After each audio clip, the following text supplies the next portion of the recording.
सोनगढ़ नाम के एक शहर में सोमनाथ नाम का एक ज्योतिषी रहता था। वह लोगों के हाथ की रेखाएं देखकर उनका भविष्य बताता था और साथ ही ऐसे उपाय भी सुझाता था जिनसे भविष्य में आने वाली मुसीबतों को टाला जा सके। उसे अपनी ज्योतिष विद्या पर बहुत घमंड था। वह अक्सर लोगों से कहता, मैं न सिर्फ भविष्य देख सकता हूं, बल्कि किसी का भविष्य बदल भी सकता हूं। अपने इस दावे को साबित करने के लिए वह हमेशा किसी मौके की तलाश में रहता। एक दिन सोमनाथ किसी काम से दूसरे शहर जा रहा था। रास्ते में एक जंगल पड़ता था। जब वह जंगल से गुजर रहा था तो उसने देखा कि एक बहुत गरीब आदमी एक पेड़ के नीचे बैठा हुआ था। सोमनाथ के मन में ख्याल आया, क्यों न इस आदमी के हाथ की रेखाएं देखकर इसका भाग्य पता करो और फिर इसके भाग्य को बदलने की कोशिश करूं। यह सोचकर वह उस आदमी के पास गया और पूछा, अरे भाई, तुम कौन हो और इस सुनसान जंगल में क्यों बैठे हो? वह आदमी बोला, मैं सीतापुर गांव का रहने वाला हूं और मेरा नाम नंदू है। मैं बहुत गरीब हूं। आज सुबह ही मेरी पत्नी ने मुझसे झगड़ा किया और मुझे खरी खोटी सुनाकर घर से निकाल दिया। उसने कहा है कि मैं जाकर बहुत सारा पैसा कमाकर लाऊं, इसलिए मैं किसी काम की तलाश में घर से निकला हूं और चलते चलते थककर इस पेड़ के नीचे बैठ गया। नंदू की बात सुनकर सोमनाथ ने कहा, नंदू, मैं सोनगढ़ का मशहूर ज्योतिषी सोमनाथ हूं। अगर तुम चाहो तो मैं तुम्हारी गरीबी दूर करके तुम्हें राजा बना सकता हूं। नंदू हैरान होकर बोला, क्या सच में ऐसा हो सकता है? हाँ नंदू, ऐसा हो सकता है, लेकिन राजा बनने के लिए तुम्हें थोड़ा कष्ट सहना पड़ेगा। नंदू ने पूछा, कष्ट? कैसा कष्ट? सोमनाथ ने कहा, मुझे तुम्हारे हाथों में राजयोग की रेखा बनानी पड़ेगी। लेकिन हाथ में ऐसी रेखा कैसे बनाई जा सकती है? ज्योतिषी ने कहा, मुझे कटार से तुम्हारी हथेली पर एक रेखा खींचनी होगी। इससे तुम्हें थोड़ा दर्द होगा, लेकिन उसके बाद तुम्हारी किस्मत बदल जाएगी और तुम्हारे बंद दरवाजे हमेशा के लिए खुल जाएंगे। नंदू सोच में पड़ गया और थोड़ी देर सोचने के बाद बोला, मुझे आपकी बात मंजूर है ज्योतिषी जी। आप जल्दी से मेरी हथेली पर ऐसी रेखा खींच दीजिए। यह सुनकर ज्योतिषी ने अपनी कटार निकाली और नंदू के हाथ में राजयोग की रेखा बना दी। फिर बोला, नंदू, अब तुम यहां से जाओ। तुम्हारी किस्मत में राजयोग बन चुका है। जल्द ही तुम किसी देश के राजा बन जाओगे। नंदू ने ज्योतिषी को प्रणाम किया और वहां से चल दिया। उसके जाने के बाद ज्योतिषी भी सोनगढ़ की ओर निकल गया। नंदू खुशी से उछलता कूदता आगे बढ़ रहा था। राजा बनने की खुशी में वह काम धंधे की बात भूल गया था। अब वह सोच रहा था, जब मैं राजा बन जाऊंगा तो अपने गांव वालों को दिखाऊंगा कि मैं निखट्टू नहीं हूं। मुझे राजा बना देखकर मेरी पत्नी जानकी और बच्चे बहुत खुश हो जाएंगे। चलते चलते वह एक नगर के पास पहुंच गया और सोचा, इस नगर में जाने से पहले क्यों न मैं इस मंदिर में सर झुकाऊं। यह सोचकर नंदू पास के एक मंदिर में चला गया। मंदिर में जाकर उसने भगवान की मूर्ति को प्रणाम किया और कहा, हे प्रभु, मेरी पुकार सुनो और मुझे गरीब से राजा बना दो।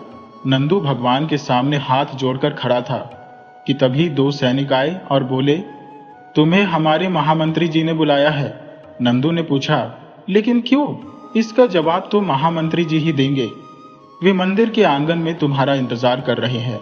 नंदू ने कहा, अच्छा तो चलो। नंदू उन सैनिकों के साथ चल पड़ा। जैसे ही वह मंदिर के आंगन में पहुंचा, महामंत्री ने आगे बढ़कर उसका स्वागत किया और कहा, आइए हुजूर, आइए, हम आपका स्वागत करते हैं। नंदू सोचने लगा, ये महामंत्री मुझे इतना आदर क्यों दे रहा है? ये सब क्या माजरा है? कहीं मैं किसी चक्कर में तो नहीं फंसने वाला? नंदू को सोच में पड़ा देखकर महामंत्री ने कहा, हुजूर, आप मन में कोई शंका न रखिए। हम तो आपको एक बहुत ऊंचे पद पर बिठाने वाले हैं। नंदू ने पूछा, ऊंचा पद? वो कौन सा?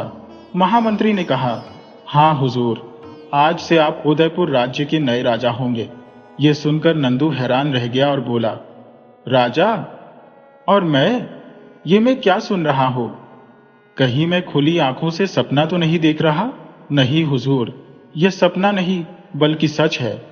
आज सुबह ही उदयपुर के महाराज उदय सिंह की मृत्यु हो गई। उनके कोई संतान नहीं थी, इसलिए इस राज्य के रिवाज के अनुसार राजा की मृत्यु के दिन जो भी परदेसी सबसे पहले इस मंदिर में सर झुकाता है वही राजा बनता है। और आप पहले परदेसी हैं जिसने हमारी इस प्रथा को पूरा किया है, इसलिए आज से आप हमारे राजा हैं। नंदू मन ही मन सोचने लगा। ज्योतिषी ने मेरे हाथ में जो रेखा बनाई थी उसने इतनी जल्दी अपना कमाल दिखा दिया, मैं तो सच में राजा बन गया। तभी महामंत्री ने उसे झकझोरते हुए कहा, हुजूर, आप किस सोच में डूब गए? सोच विचार छोड़िए और हमारे साथ महल में चलिए, वहां आपका आज ही राज तिलक किया जाएगा। नंदू खुश होते हुए बोला, हाँ हाँ मंत्री जी, जल्दी चलिए। और फिर मंत्री आदर सहित नंदू को राजमहल में ले गया। वहां नंदू का राज तिलक किया गया। महामंत्री ने सभी को बताया, नगरवासियों, आज से राजा अमर प्रभा सिंह हमारे नए राजा है। सभी नगरवासी राजा की जय कहने लगे। भाग्य बदलते ही नंदू अब राजा बन चुका था, साथ ही वह नंदू से अमर प्रभा सिंह हो गया था। दूसरी तरफ नंदू की पत्नी जानकी सोच रही थी, क्या बात है, बच्चों के बापू आज दोपहर से गए हैं, अब तक घर वापस क्यों नहीं लौटे? दोपहर में मैंने गुस्से में आकर उन्हें बहुत कुछ उल्टा सीधा कह दिया था, कहीं मुझसे नाराज होकर वे कहीं चले तो नहीं गए? जब काफी देर हो गई और नंदू घर नहीं लौटा तो जानकी परेशान हो उठी और बोली, हे भगवान, अब मैं उन्हें कहाँ ढूंढूं? सारे गांव वालों से पूछ लिया पर उनका कोई पता नहीं चल रहा। गांव वाले कहते हैं कि उन्होंने दोपहर को उसे गांव से बाहर जाते देखा था, वे कहाँ गए होंगे? उधर राजा बन चुका नंदू सोच रहा था, भगवान, जैसे मेरे दिन फिरे हैं वैसे सबके दिन फिरे। अब मैं इस राज्य का राजा बनकर यहाँ राज करूंगा और अपने गांव कभी वापस नहीं जाऊंगा। कल ही मैं सैनिकों को भेजकर जानकी और बच्चों को यहाँ बुलवा लूंगा। वे मुझे राजा बना देखकर बहुत खुश हो जाएंगे। लेकिन तभी उसके मन में दूसरा विचार आया, अगर जानकी और बच्चों को बुलवाया तो उन्हें देखकर यहाँ के लोगों को पता चल जाएगा कि मैं असल में बहुत गरीब परिवार से हूँ। नहीं, मैं उन्हें यहाँ नहीं बुलवाऊंगा और अपना पता भी नहीं दूंगा। जानकी ने मुझे घर से निकाल दिया और मेरा अपमान किया, वह मेरी पत्नी बनने के लायक नहीं है। अब तो मैं राजा बन गया हूं, अब मैं किसी देश की राजकुमारी से शादी करूंगा। यह सोचकर नंदू ने आंखें बंद की और चैन की नींद सो गया। दूसरे दिन उसने महामंत्री को आदेश दिया, महामंत्री जी, हम सोनगढ़ के ज्योतिषी सोमनाथ को यहाँ बुलवाना चाहते हैं। जो आज्ञा महाराज। महामंत्री ने तुरंत एक सैनिक को आदेश दिया कि वह सोनगढ़ जाए। सैनिक सोनगढ़ पहुंचकर ज्योतिषी सोमनाथ से मिला और बोला, ज्योतिषी जी, आपको उदयपुर के राजा अमर प्रभा सिंह ने बुलाया है। मुझे आदेश है कि मैं आपको साथ लेकर उदयपुर वापस आऊं। ज्योतिषी सोचने लगा, उदयपुर के राजा ने मुझे याद किया है, लेकिन मैं तो उन्हें जानता तक नहीं, फिर उन्होंने मुझे क्यों बुलाया? कहीं ऐसा तो नहीं कि मेरी ज्योतिष विद्या की ख्याति उन तक पहुंच गई है और वे अपना हाथ दिखाकर भविष्य जानना चाहते हैं। सोमनाथ ने सोचा, यह मौका हाथ से नहीं जाने देना चाहिए। उसने कहा, ठीक है, मैं तुम्हारे साथ चलने को तैयार हूं।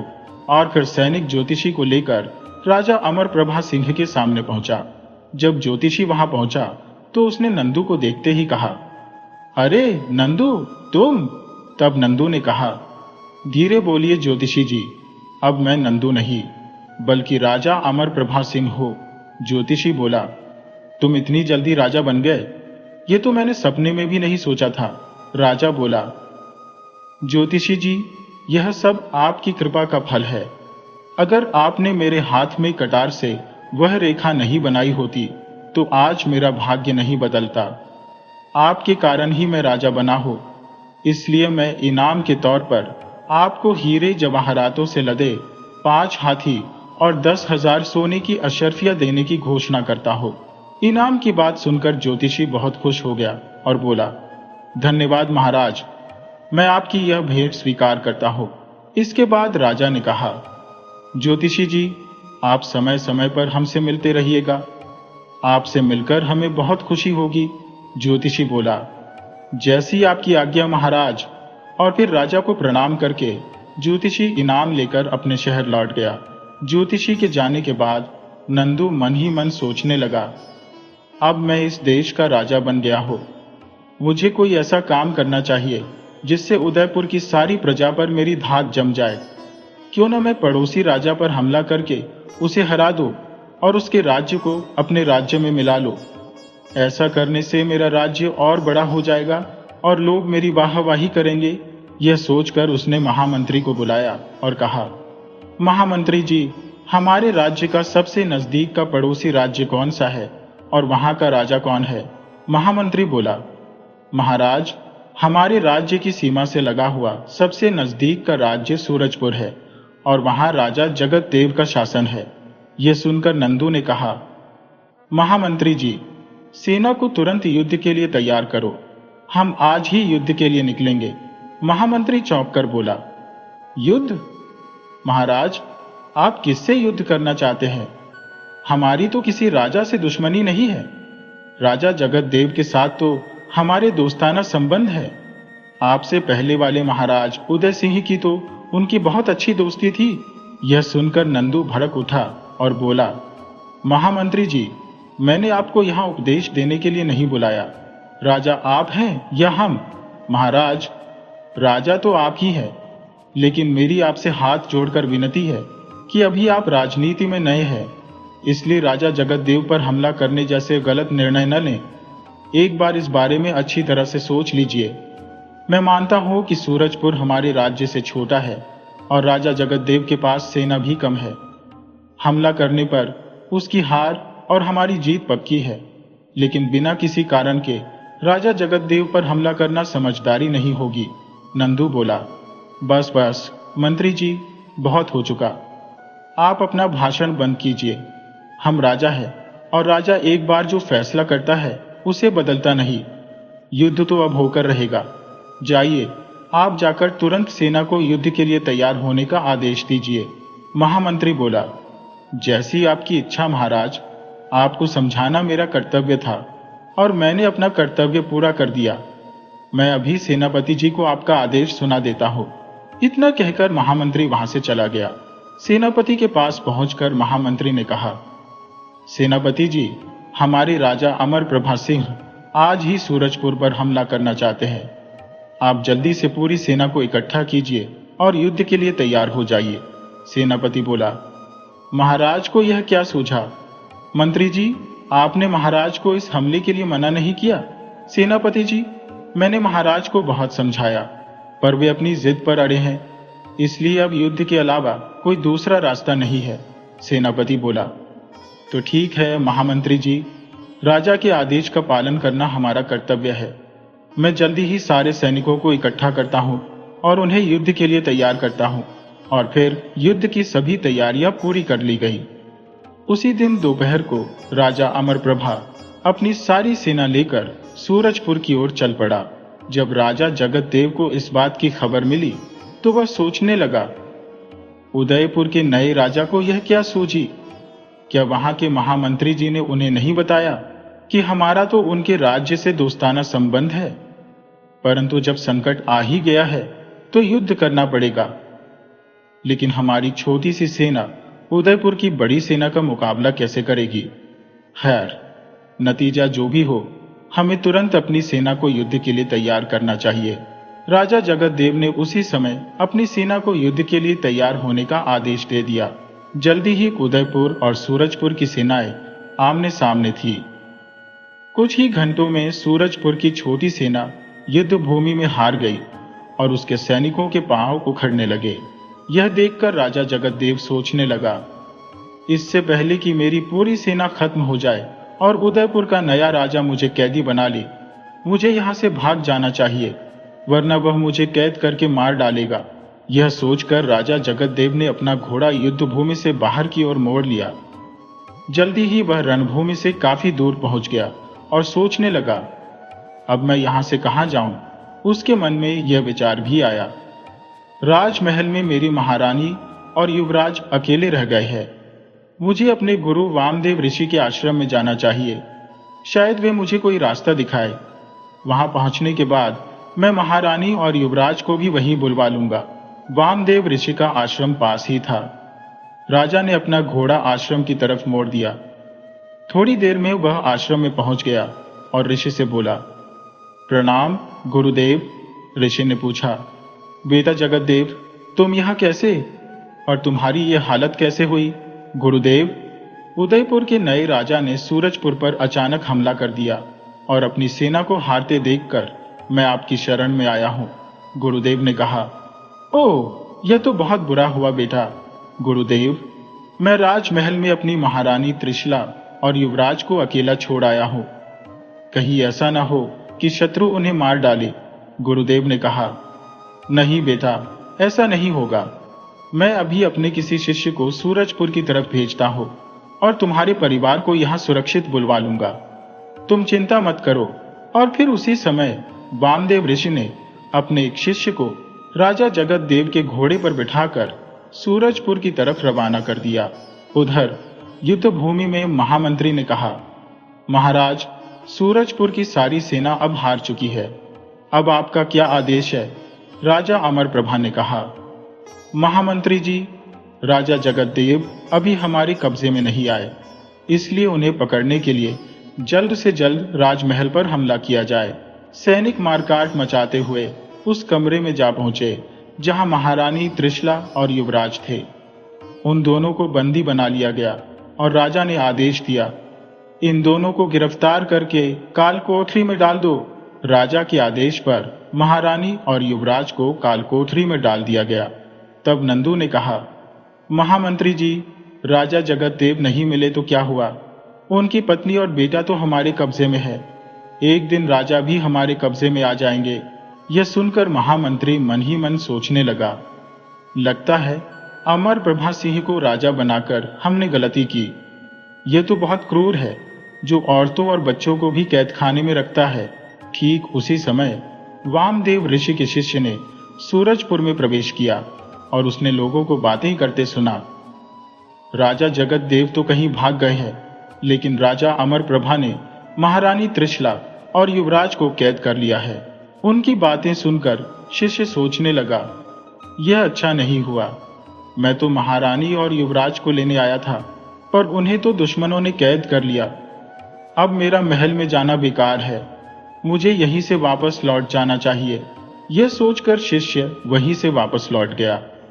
आश्रम में पहुंचकर उसने यह खबर ऋषि और राजा दोनों को दे दी। तब राजा जगतदेव रोते हुए बोले, गुरुदेव, उसने मेरी रानी और बेटे को कैद कर लिया। ये उसने अच्छा नहीं किया।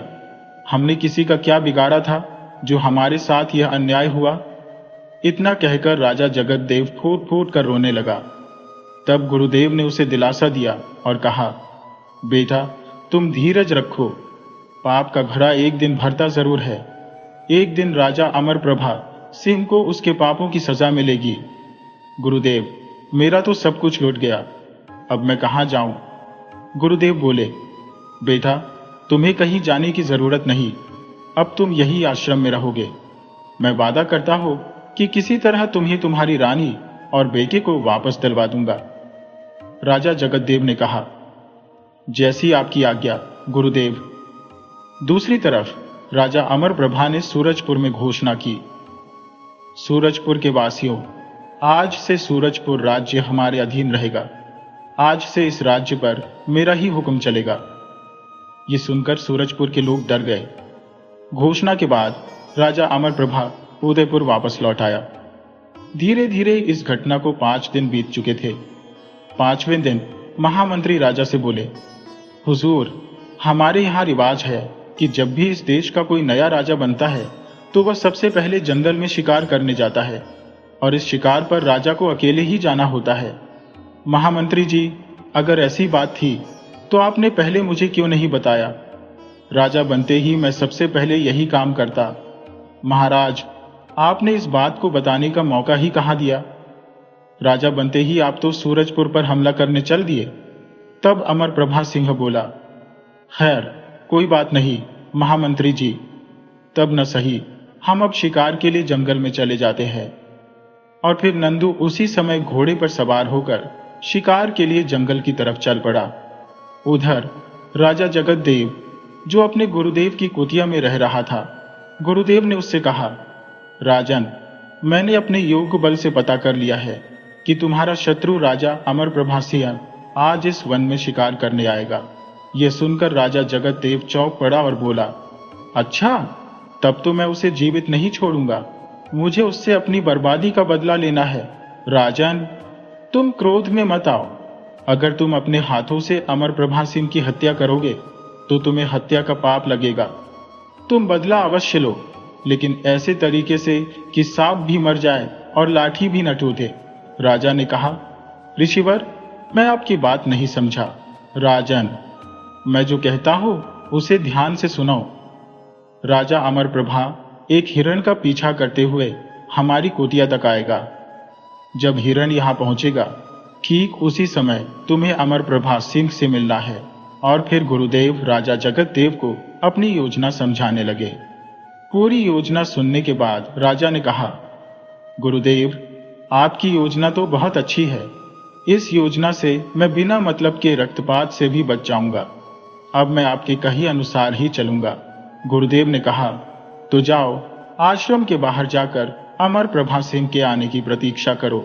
जब राजा अमरप्रभा वन में पहुंचा तो वह सोचने लगा, नंदू, तूने अपनी पूरी जिंदगी में कभी चींटी तक नहीं मारी और अब भयंकर जानवरों का शिकार करने निकला है। तुझे न तीर चलाना आता है न निशाना लगाना। ऐसी हालत में तू शिकार कैसे करेगा? यह सोचते सोचते वह जंगल में आगे बढ़ रहा था कि तभी उसे एक हिरण दिखाई दिया। कितना सुंदर हिरण है, मुझे इसी का शिकार करना चाहिए। नंदू ने तुरंत अपना घोड़ा हिरण के पीछे लगा दिया। हिरण दौड़ता हुआ वामदेव ऋषि के आश्रम के पास पहुंच गया और अचानक झाड़ियों में गायब हो गया। नंदू सोचने लगा, अरे, ये हिरण कहाँ गायब हो गया? पास में ही साधु के बीच में खड़ा राजा जगतदेव सोचने लगा, हिरण का पीछा करते हुए अमरप्रभा सिंह आश्रम के पास आ गया है। अब मुझे इसके पास जाना चाहिए। वह तुरंत नंदू के पास पहुंचा और बोला, राजन, लगता है आप जंगल में रास्ता भटक गए हैं। नंदू बोला, ऋषिवर, मैं एक हिरण का पीछा करते करते यहां तक आ गया हूं, पर यहां आकर वह हिरण न जाने कहां गायब हो गया। साधु के वेश में खड़ा जगतदेव बोला, वह हिरण यहीं कहीं छुप गया होगा। अब आप यहां तक आ ही गए हैं तो थोड़ी देर मेरी कुटिया में आराम कर लीजिए। नंदू ने कहा, ऋषिवर, सचमुच घोड़ा दौड़ाकर मैं बहुत थक गया हूं। नंदू को साथ लेकर राजा जगतदेव आश्रम में पहुंचे और उसे खाने के लिए कुछ फल दिए। नंदू को भूख लगी थी, उसने तुरंत फल खाना शुरू कर दिया। फल खाने के बाद वह कुटिया में लेट गया और थकान के कारण उसे नींद आ गई। वह बहुत देर तक सोता रहा। जब उसकी आंख खुली तो अंधेरा हो चुका था। साधु वेशधारी जगतदेव बोले, राजन, वन में अंधेरा छा गया है, इसलिए आज की रात आप यहीं रुक जाइए और सुबह ही यहां से जाइएगा। नंदू सोचने लगा, यह ऋषि महाराज ठीक कहते हैं। रात के अंधेरे में जाऊंगा तो कोई जंगली जानवर मुझ पर हमला कर सकता है। सुबह जब आश्रम से चलने लगा तो साधु बोला, वत्स, मुझे लगता है कि आप कोई चक्रवर्ती राजा हैं। नंदू अपनी सच्चाई छुपाना चाहता था और बोला, मैं उदयपुर के राजा अमरप्रभा सिंह का महामंत्री हूँ ऋषिवर। यह सुनकर जगतदेव मन ही मन सोचने लगा, यह झूठ बोलता है, जैसे मैं इसे पहचानता ही नहीं। तब नंदू ने जगतदेव से कहा, ऋषि महाराज, इस सुनसान वन में आप जैसे तपस्वी संत से भेंट हो गई, ये तो मैंने कभी सोचा भी नहीं था। आप मुझे अपना परिचय दीजिए कि आप कौन हैं। साधु ने कहा, भाई, हमारा क्या परिचय, हम तो सन्यासी हैं।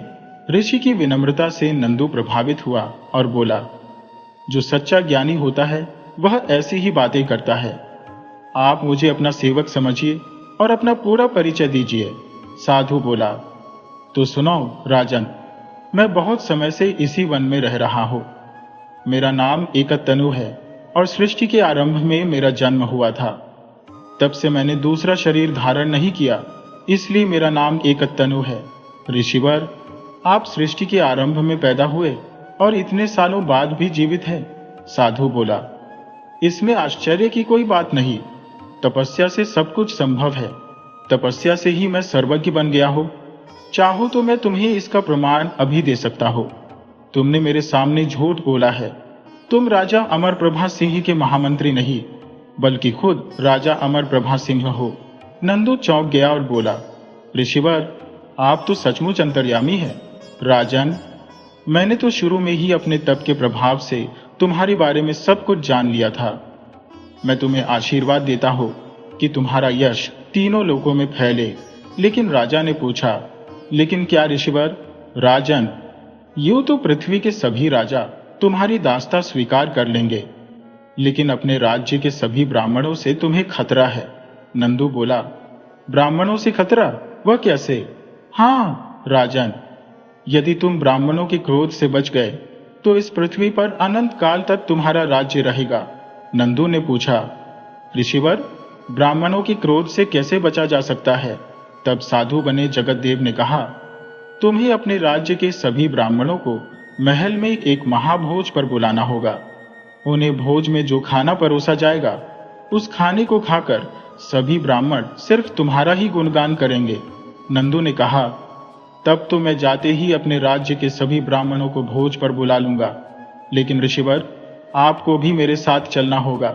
जगत देव बोला, राजन, वैसे तो मैं कभी किसी महल में नहीं जाता, लेकिन तुम्हारी खातिर मैं अपनी यह प्रतिज्ञा तोड़ दूंगा।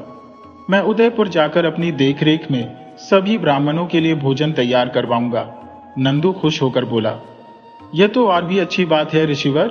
जगत देव ने कहा, ठीक है, अब तुम जाओ। आज से 3 दिन के बाद हम उदयपुर आएंगे। उस समय तक तुम सभी ब्राह्मणों को भोजन पर आने का निमंत्रण भेज दो। नंदू ने कहा, जैसा आपका आदेश ऋषिवर। और फिर नंदू अपने घोड़े पर बैठकर उदयपुर की तरफ रवाना हो गया। इधर राजा जगत देव वामदेव ऋषि के पास पहुंचा और बोला, गुरुदेव, आपने जैसा आदेश दिया था मैंने वैसा ही किया। अब मुझे आगे क्या करना है? गुरुदेव ने कहा, जगत देव, मैं तुम्हें एक खास तरह की जड़ी बूटी का रस दूंगा। उदयपुर जाकर तुम्हें सबसे पहले अमरप्रभा सिंह के दाहिने हाथ की हथेली पर उस रस को डालना है। ऐसा करने से क्या होगा गुरुदेव?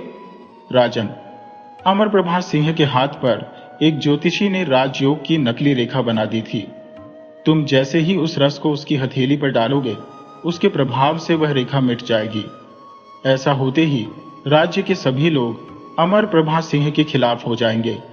और फिर भोज वाले दिन ब्राह्मणों के खाने को अशुद्ध कर देना, जिससे सभी ब्राह्मण क्रोधित हो जाएंगे और क्रोध में आकर अमरप्रभा सिंह को श्राप दे देंगे। इसके बाद राज्य के लोग तुम्हें राजा बना देंगे। इस प्रकार तुम्हारा बदला भी पूरा हो जाएगा और तुम अपनी रानी और पुत्र को भी कारागार से निकाल सकोगे। जगत देव ने कहा, ठीक है गुरुवर, जैसा आपका आदेश। उधर उदयपुर पहुंचकर नंदू ने महामंत्री से कहा, महामंत्री जी, अब हम इस राज्य के राजा हैं। एक राजा को पता होना चाहिए कि उसके खजाने में कितना धन है। हम अभी खजाने का निरीक्षण करना चाहते हैं। महामंत्री बोला, जैसी आपकी इच्छा महाराज। महामंत्री तुरंत नंदू को खजाने में ले गया। इतनी उदय देखकर नंदू सोचने लगा, अरे, इतनी उदय तो मैंने कभी सपने में भी नहीं देखी। खजाने का निरीक्षण करते समय उसकी नजर कुछ खाली संदूकों पर पड़ी और उसने महामंत्री से पूछा, महामंत्री जी, ये संदूक खाली क्यों है? इनका धन कहाँ गया? महाराज, पिछले वर्ष राज्य में भयंकर सूखा पड़ा था। तब इन संदूकों की स्वर्ण मुद्राएं अकाल से पीड़ित जनता में बांट दी गई थी। तब से ये संदूक खाली है। अमरप्रभा बोला, महामंत्री जी, सूखा तो पिछले साल पड़ा था। इस साल तो राज्य में खुशहाली है, इसलिए राज्य के प्रत्येक आदमी से 50-50 स्वर्ण मुद्राएं करके रूप में ली जाए और इन खाली संदूकों को जल्दी से भर दिया जाए। मंत्री बोला, महाराज, यह आप क्या कह रहे हैं? अकाल की मार से लोग अभी पूरी तरह उभर नहीं पाए हैं। इतनी जल्दी उन पर इतना भारी कर लगाना ठीक नहीं है। महामंत्री जी, आप हमेशा हमारी बात काटते हैं। जाइए और आज से ही हमारे आदेश का पालन कीजिए। और फिर सैनिक उसी दिन से राज्य के लोगों से 50-50 स्वर्ण मुद्राएं करके रूप में वसूलने लगे। अमीर गरीब सभी से यह मुद्राएं वसूली जा रही थी। यह देखकर राज्य के लोग अपने राजा अमर प्रभा सिंह को कोसने लगे कि 3 दिन बाद साधु के वेश में राजा जगतदेव नंदू के पास पहुंचे। उन्हें देखकर नंदू बोला, ऋषिवर, आपका स्वागत है। जगतदेव बोले, राजन, अपने हाथ आगे लाइए, मैं आपके हाथ अमृत से धोना चाहता हूं। यह सुनकर नंदू ने तुरंत अपने दोनों हाथ जगतदेव के सामने कर दिए। तब जगतदेव ने कमंडल में भरा हुआ जड़ी बूटियों का रस उसके हाथ पर डाला। उस रस के प्रभाव से नंदू के हाथ की ज्योतिषी द्वारा खींची गई रेखा मिट गई। तब जगतदेव ने कहा, महाराज, आज संध्या के समय आप सभी ब्राह्मणों को भोज के लिए बुलवा लीजिए। नंदू बोला, ठीक है ऋषिवर, मैं अभी अपने आदमियों को भेजकर ब्राह्मणों को बुलवा लूंगा। राजमहल की रसोई में ब्राह्मणों के लिए अच्छे अच्छे पकवान बनाए जा रहे थे और यह सब साधु बने जगतदेव की देखरेख में हो रहा था। शाम के समय जब ब्राह्मणों को भोजन परोसा गया तो ब्राह्मण चिल्लाने लगे, अरे यह क्या, भोजन में मांस के टुकड़े। नंदू बोला, लेकिन यह कहां से आए, हमने तो सात्विक भोजन बनवाया था। ब्राह्मण बोले, राजा अमर प्रभा, क्या तू भूल गया कि ब्राह्मणों को तामसी भोजन परोसना महापाप है। तूने भोजन में मांस परोसकर हमारा घोर अपमान किया है, इसीलिए हम तुझे श्राप देते हैं कि तू राज्यपाट छोड़कर तुरंत भिखारी बन जाए। ब्राह्मणों का ऐसा बोलना था कि उसी वक्त नंदू फिर से गरीब आदमी बन गया। यह देखकर साधु के रूप में आया जगतदेव बोला, अमर प्रभा सिंह, ये सब तेरे घमंड और पापों का फल है। तूने मेरे निर्दोष परिवार और राज्य को नुकसान पहुंचाया था, ये उसी का परिणाम है। आज मैंने अपना बदला पूरा कर लिया। नंदू बोला, ये आप क्या कह रहे हैं, आप कौन है? तब जगतदेव ने बताया, मैं सूरजपुर का राजा जगतदेव हूं। मैं चाहूं तो अभी तुझे मौत के घाट उतार सकता हूं, लेकिन मेरे गुरुदेव ने मुझे ऐसा करने से मना किया है। तभी वहां आकाशवाणी हुई, नंदू, तेरी भलाई इसी में है कि तू इसी समय अपना राज्य राजा जगतदेव को सौंप दे और यहां से चला जा, वरना मैं इस राज्य की कुलदेवी तुझे भस्म कर दूंगी। आकाशवाणी सुनकर भयभीत नंदू ने कहा, जगतदेव, मैं अपना राज्यपाठ तुम्हें सौंपता हूं। यह देखकर महामंत्री सोचने लगा, इस प्रकार हमें एक बेवकूफ और घमंडी राजा से छुटकारा मिल गया। नंदू राजमहल से बाहर निकला और सोचने लगा, हाय मेरे भाग्य, तूने मेरे साथ कैसा मजाक किया। पहले राजा बनाया और फिर कुछ दिनों बाद वापस रंक बना दिया। तभी उसके सामने एक देवदूत प्रकट हुआ। आप कौन है? देवदूत बोला, मैं वही हूं जिसे तुम अभी कोस रहे थे, यानी मैं तुम्हारा भाग्य हूं। क्या आप बताएंगे कि आपने मेरे साथ ऐसा घटिया मजाक क्यों किया? भाग्य देवता बोला, मजाक मैंने नहीं, बल्कि ज्योतिषी सोमनाथ ने तुम्हारे साथ किया था। उसने जबरदस्ती एक नकली भाग्य रेखा तुम्हारे हाथ पर बनाई, जिससे तुम राजा बन गए, जबकि तुम्हारे भाग्य में राजा बनना था ही नहीं। मैं ही तुम्हारा भाग्य तय करता हूं। यह सुनकर नंदू का चेहरा उतर गया। फिर भाग्य देवता और नंदू दोनों सोनगढ़ के ज्योतिषी सोमनाथ के पास गए। ज्योतिषी ने नंदू को देखकर कहा, अरे राजा अमर प्रभा सिंह, आप इस हालत में? भाग्य देवता बोले, सोमनाथ, देखा, नंदू पूरे 1 महीने तक भी राजा बनकर नहीं रह पाया। ज्योतिषी बोला, लेकिन यह कैसे हुआ? मैंने तो इसके हाथ में राजयोग की रेखा बनाई थी।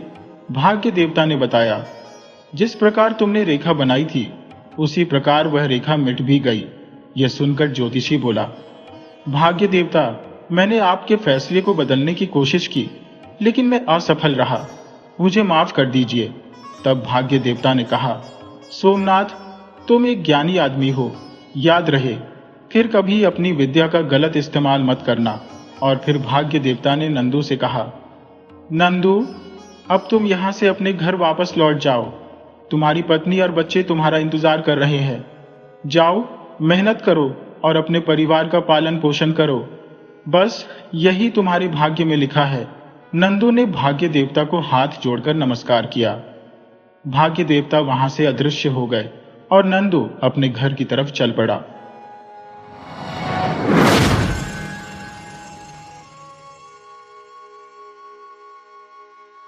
लक्ष्मी पंडित जी के पास अपने बेटे की जन्म कुंडली बनवाने के लिए बैठी हुई थी और चिंतित भी थी। अगर नई कुंडली में कोई बुरा ग्रह आ गया तो कुंडली फाड़कर नदी में फेंक दूंगी। पंडित जी बोले, लक्ष्मी बहन, तुमने बहुत पुण्य किए है जो ऐसा हीरा जैसा बेटा तुम्हें मिला है। बस इसकी कुंडली में एक बात मुझे परेशान कर रही है लक्ष्मी बहन, क्योंकि यह सदा तुम्हारे पास नहीं रहेगा। यह नाम तो रोशन करेगा पर तुमसे दूर रह के। तब लक्ष्मी कहने लगी, यह भविष्यवाणी तो उसके जन्म के वक्त उसकी दादी ने कर दी थी, क्योंकि लक्ष्मी ने घोर मूल्य में पुत्र को जन्म दिया था। दादी ने कहा था, अरे लक्ष्मी, तूने घोर मूल्य में बेटा जना है। यह सारे घर के लिए भारी रहेगा, बस खुद के लिए ही भला करेगा। जैसे सूर्य की रोशनी सबको देती है पर पास जाने पर जलाती है, वैसा ही कुछ है तेरा बेटा। चाहे जो भी हो, लक्ष्मी की तो आंखों का तारा था। लक्ष्मी ने बड़े प्यार से उसका नाम रुद्र रखा था। उसके जीवन का सूर्य था। रुद्र के होने से ही लक्ष्मी के जीवन में बसंत आया था। गांव में पहले शादी ब्याह आज की तरह नहीं होते थे। लड़कियों की छोटी उम्र में ही शादी हो जाती थी। जब लड़की चौका बासन करना सीख जाती थी, समझो वह विवाह योग्य हो गई। उस समय लड़कियों को ज्यादा पढ़ाया लिखाया नहीं जाता था। लक्ष्मी और उसकी जेठानी में ज्यादा फर्क नहीं था। लक्ष्मी की शादी के समय उसकी उम्र करीब 16 साल रही होगी और तभी उसके फेरे हो गए थे और वह ससुराल विदा होकर आ गई थी। कमला उसकी दूर की रिश्तेदार थी। कमला ने लक्ष्मी को देखा और अपने छोटे भाई के लिए पसंद कर लिया। क्योंकि कमला चाय नाश्ते की जिम्मेदारी निभा रही थी, तभी उसका विवाह अपने छोटे भाई से कर दिया। यहां कमला की गोद तो 1 साल में ही भर गई। वही लक्ष्मी एक बेटे के लिए तरस गई थी। लक्ष्मी का पति भी इस बात से दुखी होकर संन्यास लेकर कहीं निकल गया था। उसने घर बार छोड़ दिया था, लेकिन उसे पता नहीं था कि उसकी पत्नी 2 महीने की गर्भवती थी। जाने कितनी मन्नतों के बाद रुद्र का जन्म हुआ। उसके जन्म लेते ही डॉक्टरों ने कह दिया कि उसे बचाना मुश्किल है, पर अपने लाडले को सीने से लगाए रात रात भर जागकर लक्ष्मी ने उसे जीवित रखा। कमला के बेटे सुरेश और रुद्र में 10 साल का अंतर था। जहां एक तरफ सुरेश सीधा साधा घर का आदर्श पुत्र था, वहीं रुद्र सिर्फ घर का ही नहीं, पूरे गांव का सिरदर्द था। अपनी मंडली के साथ वह कभी किसी के अनार के बगीचे से हाथ साफ कराता, कभी किसी के लहलहाते सेब के बगीचे से एकदम तोड़ लाता, कभी किसी की भैंस खोल देता तो कभी किसी की दुधारू गाय का दूध बछड़े को पिला देता। गांव की औरतें उसकी मां को ताने मारती और कहती, लक्ष्मी, तुम्हारा लाडला पंचायत बैठेगी, जाने सरपंच जी क्या निर्णय ले। रुद्र के कारनामे सबसे निराले थे। वह सबसे अलग था, जैसे भगवान शिव ने उसे खास मिट्टी से बनाया था। बचपन से दादी के अत्याचारों का परिणाम यह हुआ कि उसे अत्याचार शब्द से नफरत हो गई। रुद्र ने कभी अन्याय करना या सहना नहीं सीखा। किसी के साथ गलत होते देखता तो उस पर झपट पड़ता। घर पर शिकायतें आधी अधूरी ही पहुंचती, बताने वाले अपनी गलती छिपा जाते। घर पहुंचने पर रुद्र को पिटाई मिलती, पर वह सहन कर लेता। अगर वह किसी से डरता था तो वह था सुरेश, उसकी ताई का बेटा। दोनों भाइयों में अपार स्नेह था। सुरेश की आंखों का तारा रुद्र था और उसे अपने पिता की क्रोध से बचाने का साहस केवल सुरेश ही कर पाता था। रुद्र के पिता एक बार घर से निकले, फिर कभी लौटकर नहीं आए। कोई कहता बाबा बन गए, कोई कहता किसी डेरे में डेरा डाला, तो कोई कहता बड़े संत ज्ञानी हो गए। लोग अटकलें लगाते रहते, लेकिन ऐसा कौन सा संत ज्ञान है जो पत्नी और परिवार को बिना पतवार के अकेला छोड़ दे।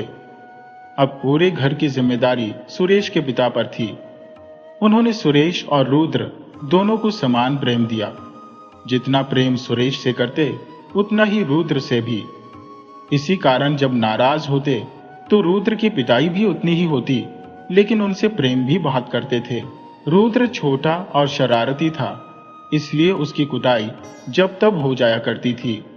लेकिन ताऊ जी के डर से बचाने के लिए सुरेश हमेशा उसके साथ खड़ा रहता था। रुद्र को टीवी देखने का भी बड़ा शौक था। दूसरों के घर टीवी देखने के लालच में वह गांव भर का दिहाड़ी मजदूर बन जाता। कभी किसी का राशन लाता, कभी किसी की आलू की बोरियां उतरवाता। उसका दिमाग इतना तेज था कि जब तक दुकानदार अपनी कलम से जोड़ घटाव करता, तब तक वह मोल भाव निपटा चुका होता। उसका गणित का सारा ज्ञान जीवन से जुड़ा था। स्कूल पहुंचते ही गणित की कक्षा में उसे बुखार आने लगता था। उसे किताबें पढ़ने का बहुत शौक था और स्कूल की लाइब्रेरी की लगभग हर किताब कई बार पढ़ चुका था। उसकी दादी हमेशा कहती, मेरा रुद्र कलेक्टर बनेगा, देख लेना। लेकिन स्कूल उसे कभी भाया नहीं। सर्दियों के दिन थे और 11वीं की कक्षा लगी थी। कक्षा के एक लड़के नाहर ने गाना पहला नशा पहला खुमार सुना और उसे बहुत गंभीरता से लेकर क्लास की रमा को प्रेम पत्र गुलाब के साथ भेज दिया। रमा ने चिट्ठी जिस लड़के के हाथ भेजवाई, उसने पूछा तो उसने बरगद के चबूतरे की ओर इशारा कर दिया। नाहर वहीं खड़ा था, लेकिन रुद्र भी वहीं था। रमा मन ही मन रुद्र को अपना मान चुकी थी। उस चिट्ठी में लिखने वाले का नाम नहीं था। वह मुस्कुराती हुई रुद्र तक पहुंची और उसका हाथ थाम लिया। उसी वक्त प्रिंसिपल सर की गाड़ी वहां आकर रुकी। रुद्र अपना हाथ खींचता, उससे पहले रमा ने हाथ हटा लिया। लेकिन प्रिंसिपल की अनुभवी आंखें सब कुछ भांप गईं। पूछताछ पर रमा ने चिट्ठी प्रिंसिपल के हाथ में रखकर खुद को बेगुनाह बताया और रोते रोते रुद्र की ओर इशारा कर दिया। प्रिंसिपल ने रुद्र की खाल उधेड़ दी, पर वह चुपचाप पीड़ा सहता रहा। प्रिंसिपल की मार का बदला उसने ब्याज सहित नाहर से ले लिया था। रुद्र की इतनी कुताई की कि उसके बाद नाहर स्कूल नहीं आया। नाहर के मन में रुद्र के लिए हमेशा के लिए नफरत बैठ गई। रमा के घर पर चिट्ठी कांड का पता चलने पर 2 महीने बाद ही रमा का विवाह हो गया। किसी तरह वह साल बीता। अगले साल की पढ़ाई के लिए सुरेश ने रुद्र को रुद्रपुर शहर भेज दिया। स्कूल खत्म कर रुद्र का दाखिला शहर के कॉलेज में हो गया। वक्त बदलते देर नहीं लगती। सुरेश पढ़ाई समाप्त कर चुका था और उसकी सरकारी नौकरी लग गई थी। घर पर सुरेश के लिए लड़की देखी जा रही थी, लेकिन अच्छा कमाने वाला सज्जन लड़का विवाह के लिए हमेशा ही अयोग्य साबित हो रहा था। इस बार बिना किसी को बताए एक चाल चली गई। जितनी तस्वीरें आई, उनमें से पार्वती की तस्वीर पर सुरेश की मां कमला की नजर अटक गई थी। गोरी दुबली और नाजुक पार्वती चेहरे से मासूम और भोली लग रही थी। कमला और लक्ष्मी को भी लड़की बहुत पसंद आई। गांव में अब भी पुराना अदब कायदा था। सिर्फ लड़का लड़की की फोटो बदलने से विवाह प्रस्ताव हो जाते थे। वहां से कन्या की फोटो आई और यहां से लड़की की फोटो भेजी गई। सुरेश देखने में बुरा नहीं था, पर बचपन में हुए चेचक के दाग से उसका चेहरा प्रभावित था। इधर रुद्र बिल्कुल कपूर जैसे गोरा था। ताई आज उसी चेहरे को दिखाकर अपनी होने वाली बहू को रिझाना चाह रही थी। पार्वती के घर जो तस्वीर पहुंची, उसमें 2 लड़के बैठे मुस्कुरा रहे थे। एक सुरेश था और दूसरा रुद्र। कमला के भाई ने बड़ी चालाकी से बातें बनाई कि बड़ों को एक ही नौकरी में रिझा लिया और पार्वती को दूसरे चेहरे ने। पार्वती ने न किसी से खुलकर पूछा और न ही किसी ने उसे बताना जरूरी समझा। पार्वती को लगा कि उसके लिए रुद्र का रिश्ता आया है। मन ही मन उसने रुद्र को अपना पति मान लिया और अगले महीने पड़ने वाले गौरा जी के व्रत को दिल से कर लिया। विवाह हुआ और नववधू घर आ गई। शाम को कुलदेवी के मंदिर में पूजा के समय जब उसने रुद्र को भाग भाग कर हल और नारियल लाते देखा, तो नई नवेली दुल्हन चौंक कर घूंघट पलट दिया। अपने पति का चेहरा देखकर वह दंग रह गई। नई जगह पर वह बेचारी किससे पूछती और क्या पूछती। अपने पति से भी वह कुछ कह नहीं सकती थी। उसे यह भी नहीं पता था कि उसे छोटे भाई की तस्वीर दिखाई गई है। उसकी आंखें सब कुछ कह गईं, लेकिन किसी को कुछ समझ नहीं आया। कमला सब समझ गई थी। लक्ष्मी बोली, तेरा चौरा कुछ करता धरता नहीं है, शहरी से वापस भेज दो, शायद कुछ पढ़ लिख जाए। कॉलेज का भी बहुत खर्चा कर रखा है इसने, जाने कहां से ऐसे कपड़े पहनता है। ताई ने पूछा, कहां से आते हैं तेरे पास इतने रुपए? रुद्र ने हंसकर कहा, ताई, डाकू बन गया हो, बैंक लूटता हो, खूब रुपये बना लेता हो, फिर तुझे और मां को भी एक एक महल बनवा दूंगा। लेकिन पार्वती का मन विचलित हो गया। जिसकी तस्वीर ने उसकी कितनी रातें जागते हुए बिता दी थी, आज उसे अपने आसपास देखना दुख दे रहा था। पार्वती का मन अजीब सा होकर रह गया था। सुबह से उठकर अपनी गृहस्थी में लगी पार्वती खुद को व्यस्त रखती थी, लेकिन जैसे ही रुद्र की झलक दिखती, उसकी बेचैनी बढ़ जाती। वह मन ही मन चाहने लगी थी कि जब तक उसकी और सुरेश की गृहस्थी की गाड़ी पटरी पर ना आ जाए, तब तक रुद्र कहीं दूर चला जाए। सुरेश के दोस्त की शादी थी, जो पड़ोसी गांव में थी। सुरेश को भी वहां अपनी पत्नी पार्वती को साथ ले जाना था, लेकिन इसके लिए घर भर से सहमति लेनी पड़ी थी। कमला तो नई बहू को बाहर घूमने जाने के लिए तैयार नहीं थी, लेकिन जिद्दी बेटे के आगे उसकी एक नहीं चली।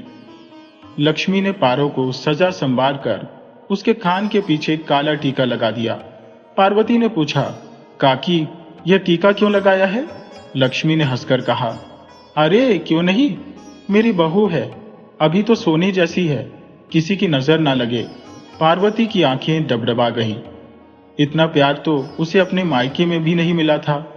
उसकी सौतेली माँ और बहनें उसे नौकरानी से अधिक कुछ नहीं समझती थी, इसलिए उसके विवाह के लिए भी घर में ज्यादा पूछताछ नहीं की गई थी। अपने आंसू पोंछकर उसने काकी सास के पैर छुए और उन्होंने उसे अपने सीने से लगा लिया। खूब खुश रहो बिटिया, अपने पति का सुख पाओ, फलों फूलों सदा सुहागन रहो। लक्ष्मी ने भी उसे आशीर्वादों की झड़ी लगा दी। मुस्कुराकर खड़ी हो गई और सुरेश की आवाज आ गई, पारो, जल्दी आओ। सुरेश और पारो शादी में चले गए। वापस आ रहे थे तो रुद्र अपने दोस्तों के साथ टकरा गया। सुरेश ने कहा, तू यहां क्या कर रहा है? तुझे तो शहर जाना था ना? रुद्र ने जवाब दिया, भैया, कॉलेज कैंटीन का रामदीन बहुत बीमार था, अकेला आदमी था, घर पर ही दवा ले रहा था। कल अचानक चल बसा। उसने मुझे गांव का पता बताया था। हम लोग मिलकर उसे यही ले आए, लेकिन पता चला कि अब उसका इस दुनिया में कोई नहीं रहा। बस उसका क्रियाक्रम निपटा कर आ रहा हूं। सुरेश ने कहा, अच्छा सुन, अब पारो के साथ घर जा, मुझे कुछ काम से जाना पड़ेगा। सुरेश के यह कहते ही पारो घबरा गई। नहीं, ऐसे आप काम पर कैसे जा सकते हैं? पारो ने कहा, आप भी घर तक चलिए मेरे साथ, फिर वहां से काम पर चले जाना।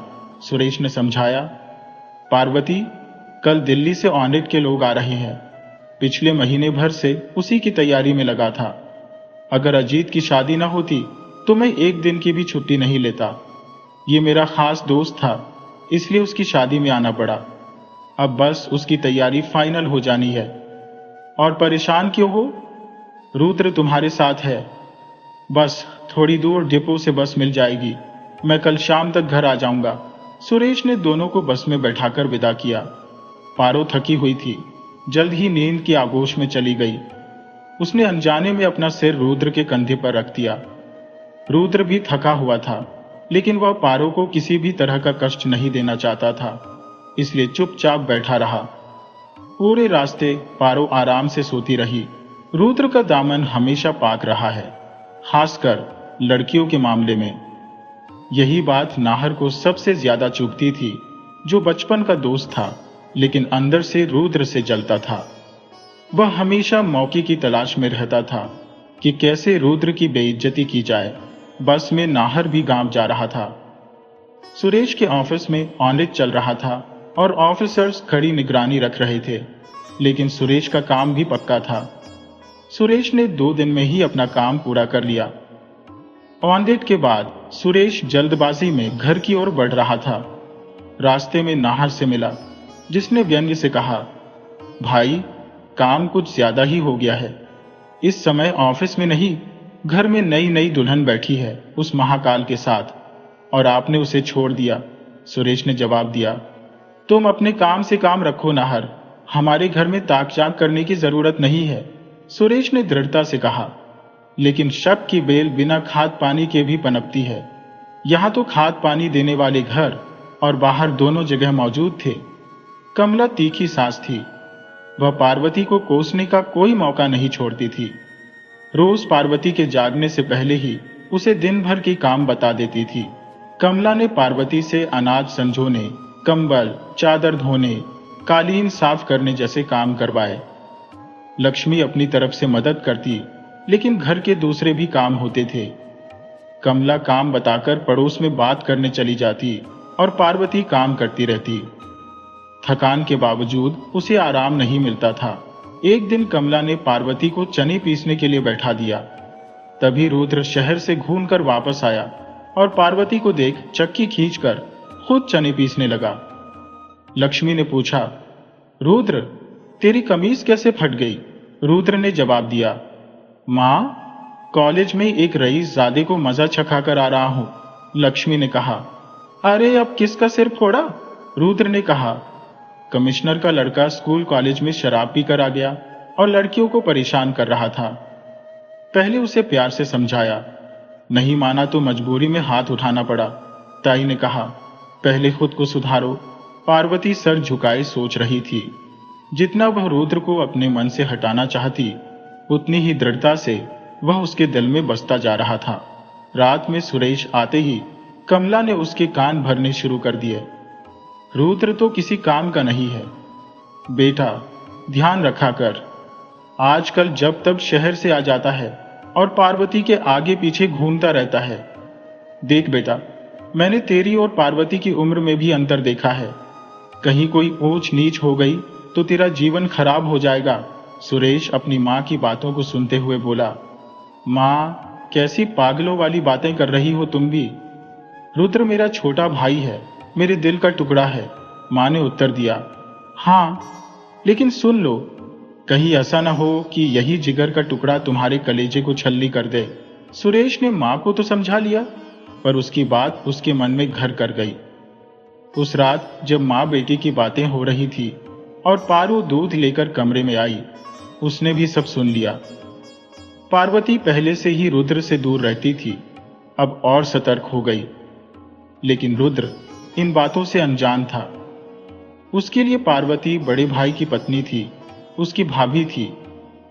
वह देवर के रिश्ते को निभाते हुए कभी उसके लिए अमरूद लाता, कभी बेरिया, कभी कहीं से केरी लाता, तो कभी नन्हा खरगोश पकड़कर उसके हाथ में थमा देता। लो, इसे अपने पास रखो, वह कहता, बिल्कुल तुम्हारी तरह सफेद है। अब सुरेश का ध्यान इन छोटी छोटी बातों पर जाने लगा था।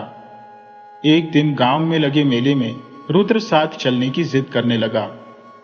पार्वती उससे बचना चाहती थी, पर रुद्र अधिकार से उसके जीवन में घुसता चला जा रहा था।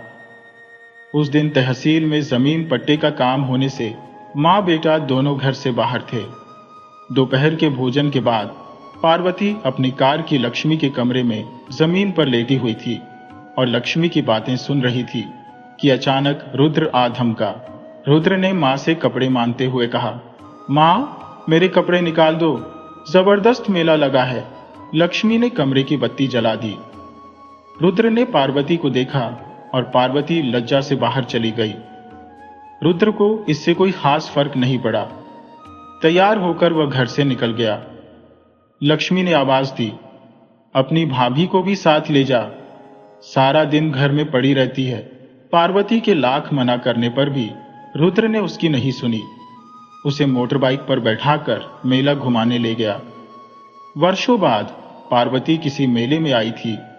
5-6 साल की उम्र में जब वह अपनी मां के साथ मेले में आई थी, झूले पर बैठना, चूड़ियों की दुकान से खरीदारी करना, गुब्बारों को छर्रे वाली बंदूक से फोड़ना और रिंग उछालकर टेडी बियर जीतना, सब कुछ जैसे फिर से जीवंत हो गया।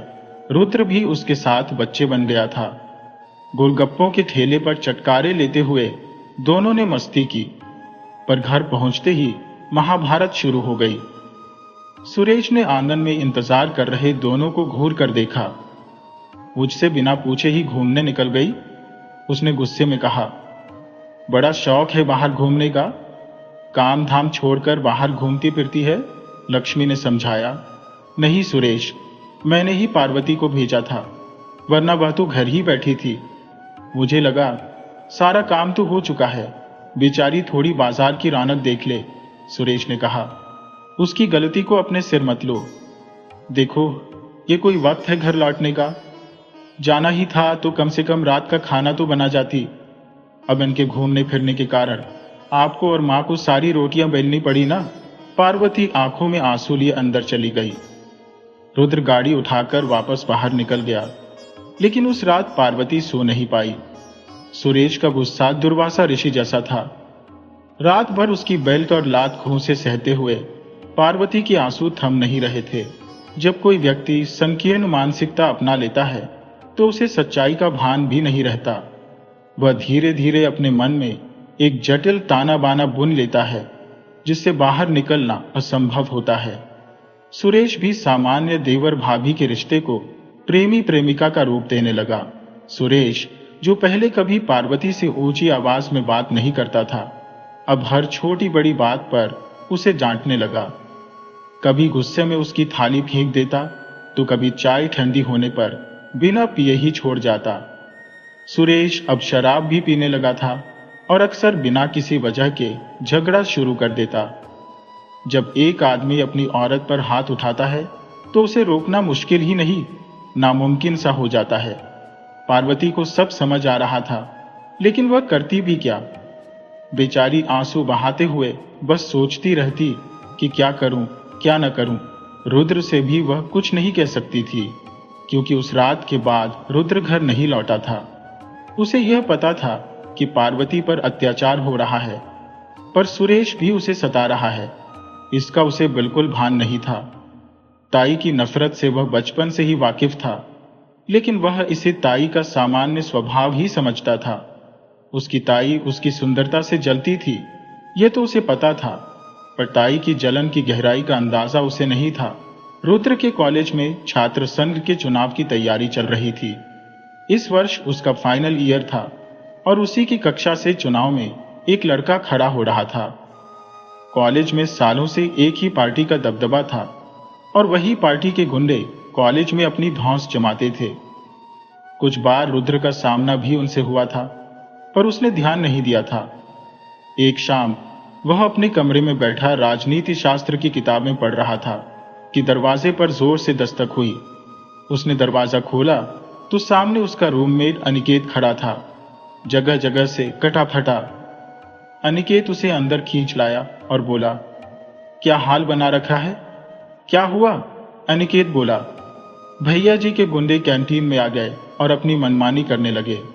अब तो हद हो गई है, किसी को इनके खिलाफ खड़ा होना होगा, वरना ये जिंदगी नर्क बना देंगे।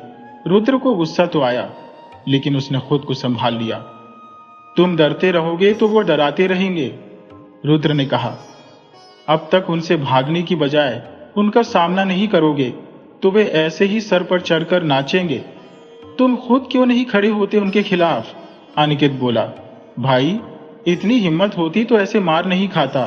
रुद्र ने मेडिकल किट लाकर उसकी पट्टी की और उसके लिए चाय और बिस्कुट लाया। अनिकेत ने कहा, आज भी खाना नहीं बनाया तूने? रुद्र हंसकर बोला, क्या करूं भाई, किताब पढ़ने बैठता हो तो कुछ और याद ही नहीं रहता। चाय पी, मैं फटाफट तेरे लिए कुछ बनाता हूं। रुद्र ने रसोई में जाकर 2 प्लेटों में नाश्ता बनाया। तभी गांव के मुन्ना काका कमरे में आए, हाथ में मिठाई का डिब्बा लिए।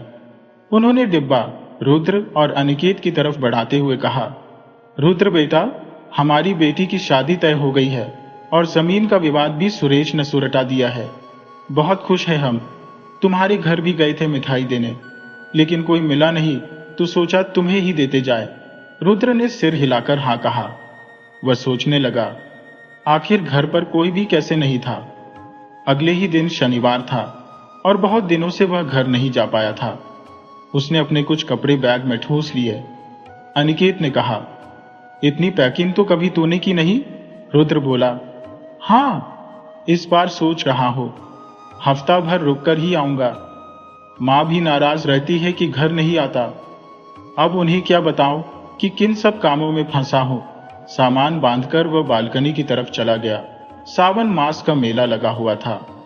कमला और लक्ष्मी भी मेला देखने जा रही थी।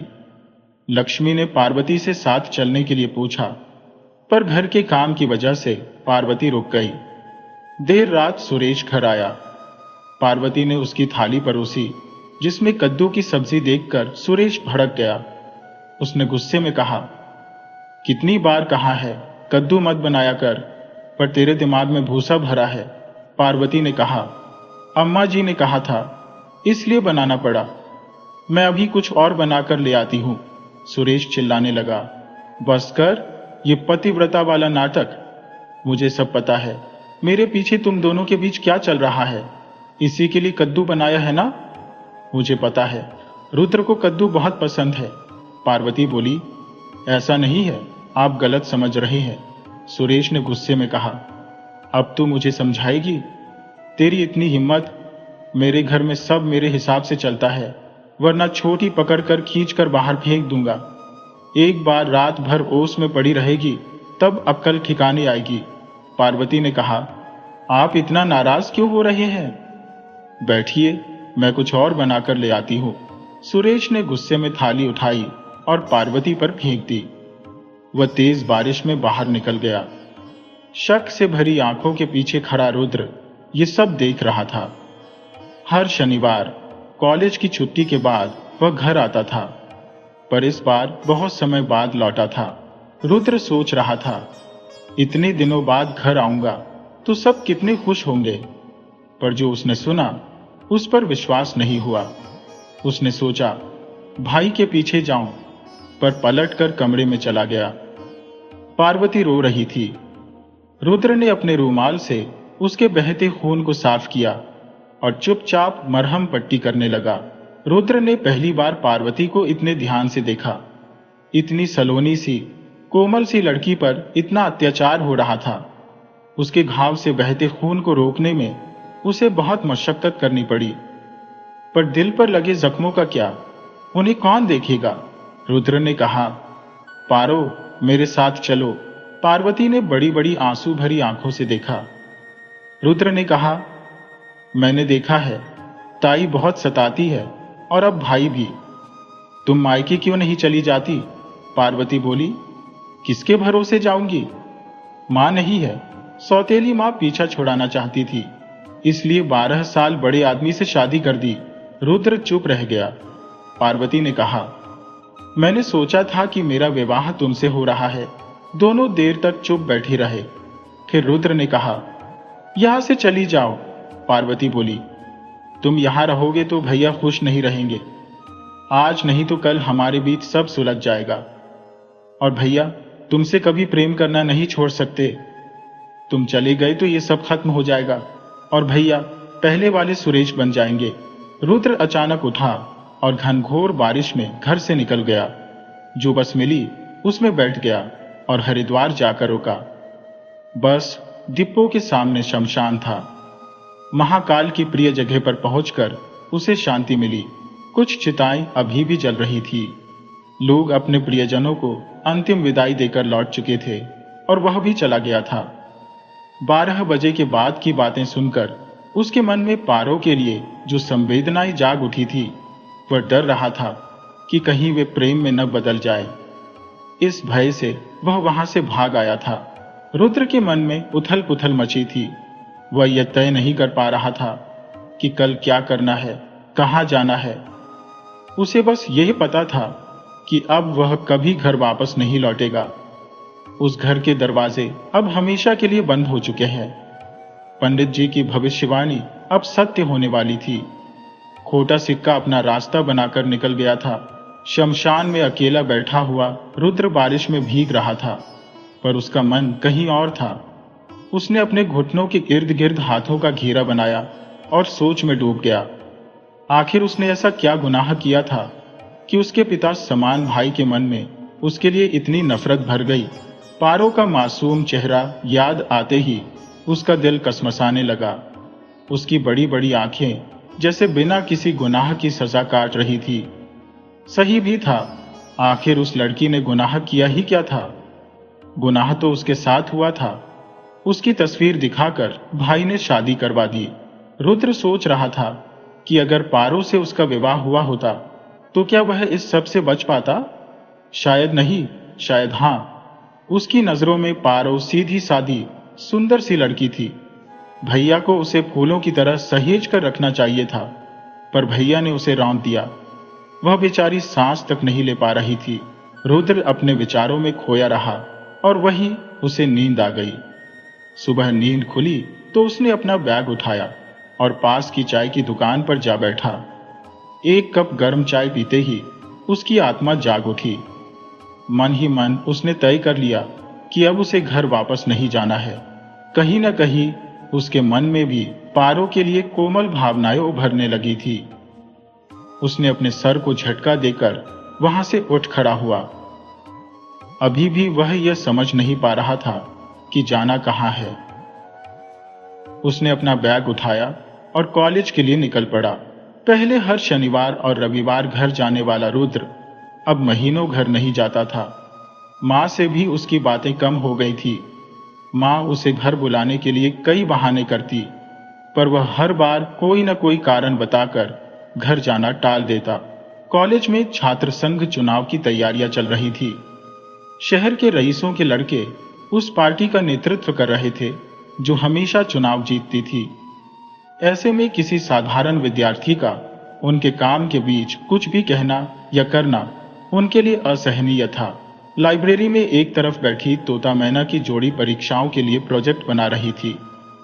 उन लड़कों में से एक ने उस लड़की के चेहरे के पास सिगरेट का धुआं उड़ा दिया।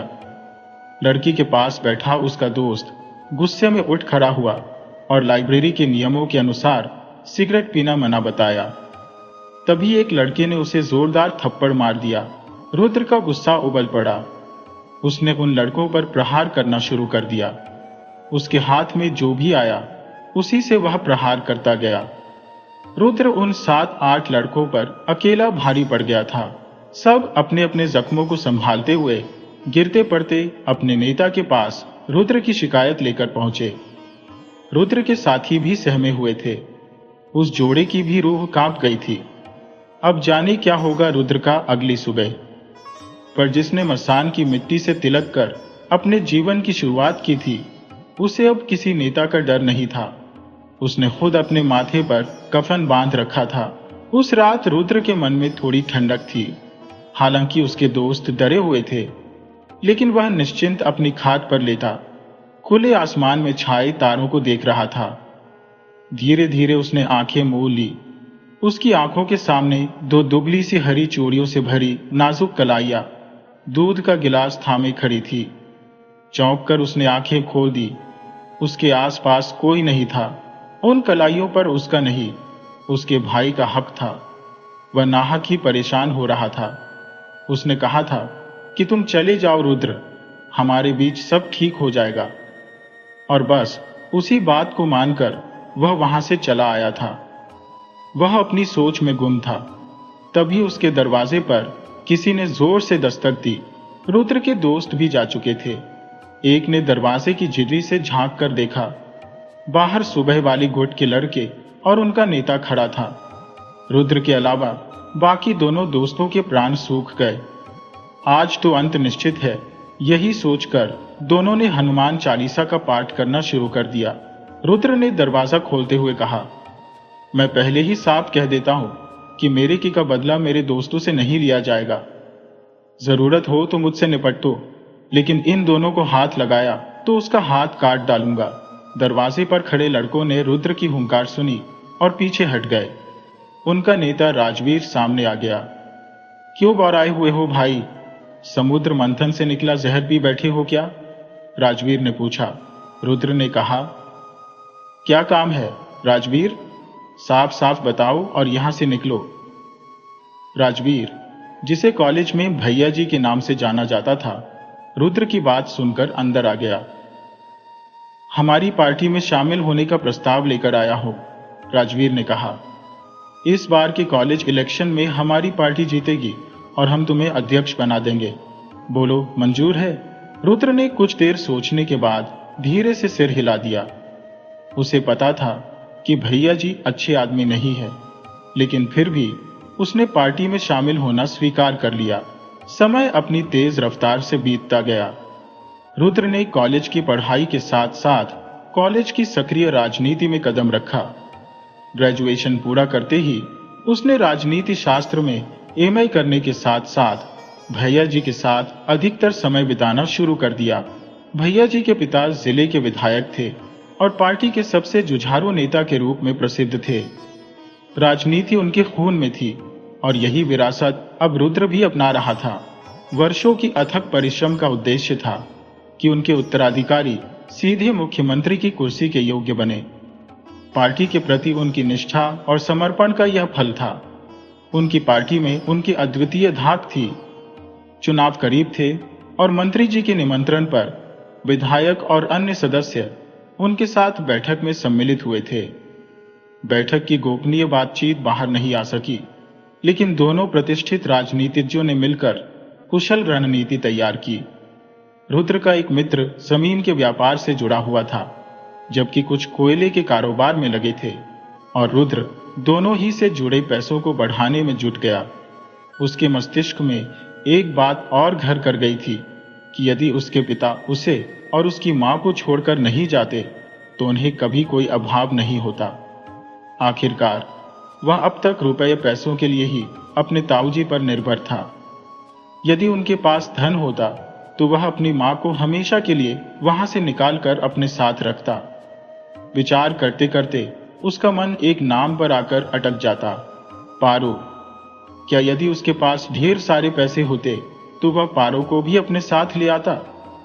क्या वह उसके साथ आ जाती? क्या उनका साथ रहना समाज को स्वीकार्य होता? यह प्रश्न उसके मन में उठते रहते और वह इन्हीं शराब के गिलास में डुबोकर अपने कार्य में डूब जाता।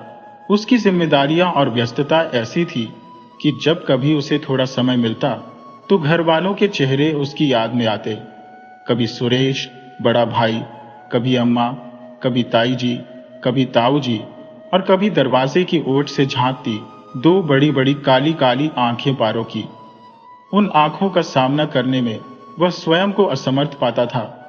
उसे लगता था कि वह आंखें उसे देखती रहे और वह उन आंखों को देखता रहे, लेकिन यह विचार क्षणिक था, जैसे तूफान की तरह उसके हृदय में उठता और फिर सब कुछ बहकर दूर चला जाता।